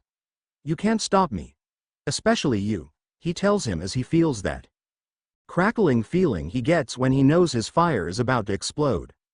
He closes his eyes and calms himself down. Malfoy backs down, seeming wary of him. Malfoy probably knows what Leo is capable of, so he decides to save his own skin rather than provoke him. Good. So far, his first morning at Hogwarts seems okay. Chapter end notes. 1. After swallowing Métis, Zeus began having extremely painful headaches. On this particular day, his headache became so powerful and so painful that Zeus cried out in such excruciating pain that the gods came running to check on him. Hermes and Hephaestus arrived to see why Zeus was in pain, and Zeus told them of his excruciating pain in his head. Hermes directed Hephaestus to cut Zeus's head open to relieve him of the pain. When Hephaestus cut open Zeus's head, Athena was born. 2. Taken from Chapter 16 of Harry Potter and the Goblet of Fire. Page 258 to 260. Discoveries in the afternoon chapter notes. See the end of the chapter for notes. The rest of lunch went by smoothly, at least, as smooth as someone like Leo will ever have. The rest of the Slytherins have been eyeing him with judgment, but, Leo noticed, the younger students seem curious about him. Maybe it's because they're not as used to this backward mindset as the older students. He's probably confusing them, too, on what Slytherin values. Should be. He may be a Slytherin, but he might be an outlier. Which is probably why the Slytherins and even his other classmates from other houses are eyeing him right now. Why? Nott and Zabini told him that that class is done near Hagrid's hut, so he has no idea where that is. As his fellow Slytherins walk together to the hut, that's when he sees some of the Gryffindors walking as well. Yo, Hermione. Ron. Harry. You have care of magical creatures, too? Leo asks as soon as the trio is nearby. Hermione laughs. Good to see you, too, Leo, she greets. Yo. This is gonna be awesome, Leo replies, slapping Harry's back since he was unfortunate to be the one nearest to him. We should warn you. Hagrid brings all kinds of crazy creatures, Ron adds. Well, that's awesome. I like crazy creatures as long as they don't kill me, Leo laughs. I dunno. I think Hagrid brings killer creatures, too, Ron adds with a laugh. A forenoon. Hagrid says behind Leo, who didn't realize they were already there. Nice tear see her in my class, Leo Valdez. Leo is honestly ecstatic to see the half-giant as their professor. He's seen him in the Great Hall, and Nott and Zabini told him about Professor Hagrid on the way to their class, that he was a half-giant. How does that work? Then again, he is a demigod, so he shouldn't be questioning at this point. Good to be here, Professor Hagrid, sir, he replies with a salute. Hagrid laughs. Polite one. Re-ye. He claps his hands. Rig, last time, I promised young Malfoy, Erda, I'll teach her why they're important. Hagrid continues on to talk about the use of blast-ended scroots. And then his other classmates went on to their respective crates filled with blast-ended scroots to feed them. Valdez, come, Hagrid says near an unsupervised crate between Harry and a Hufflepuff. Leo walks over to it. They look like deformed, shell-less lobsters, horribly pale and no visible heads. There are about 100 of them in each crate, he notices. Each of them are about 6 inches long. crawling over one another, bumping blindly into the sides of the boxes. Every now and then, sparks would fly out of the end of a scroot, and with a small thud, it would be propelled forward several inches. 1. This crate, air is our responsibility, Valdez. You can call me Leo, sir. And how do I take care of it, exactly? Well, first got tear feed it. Now Yale one, tear try 'em on a few different things. I've never had 'em before, not sure what they'll go fair.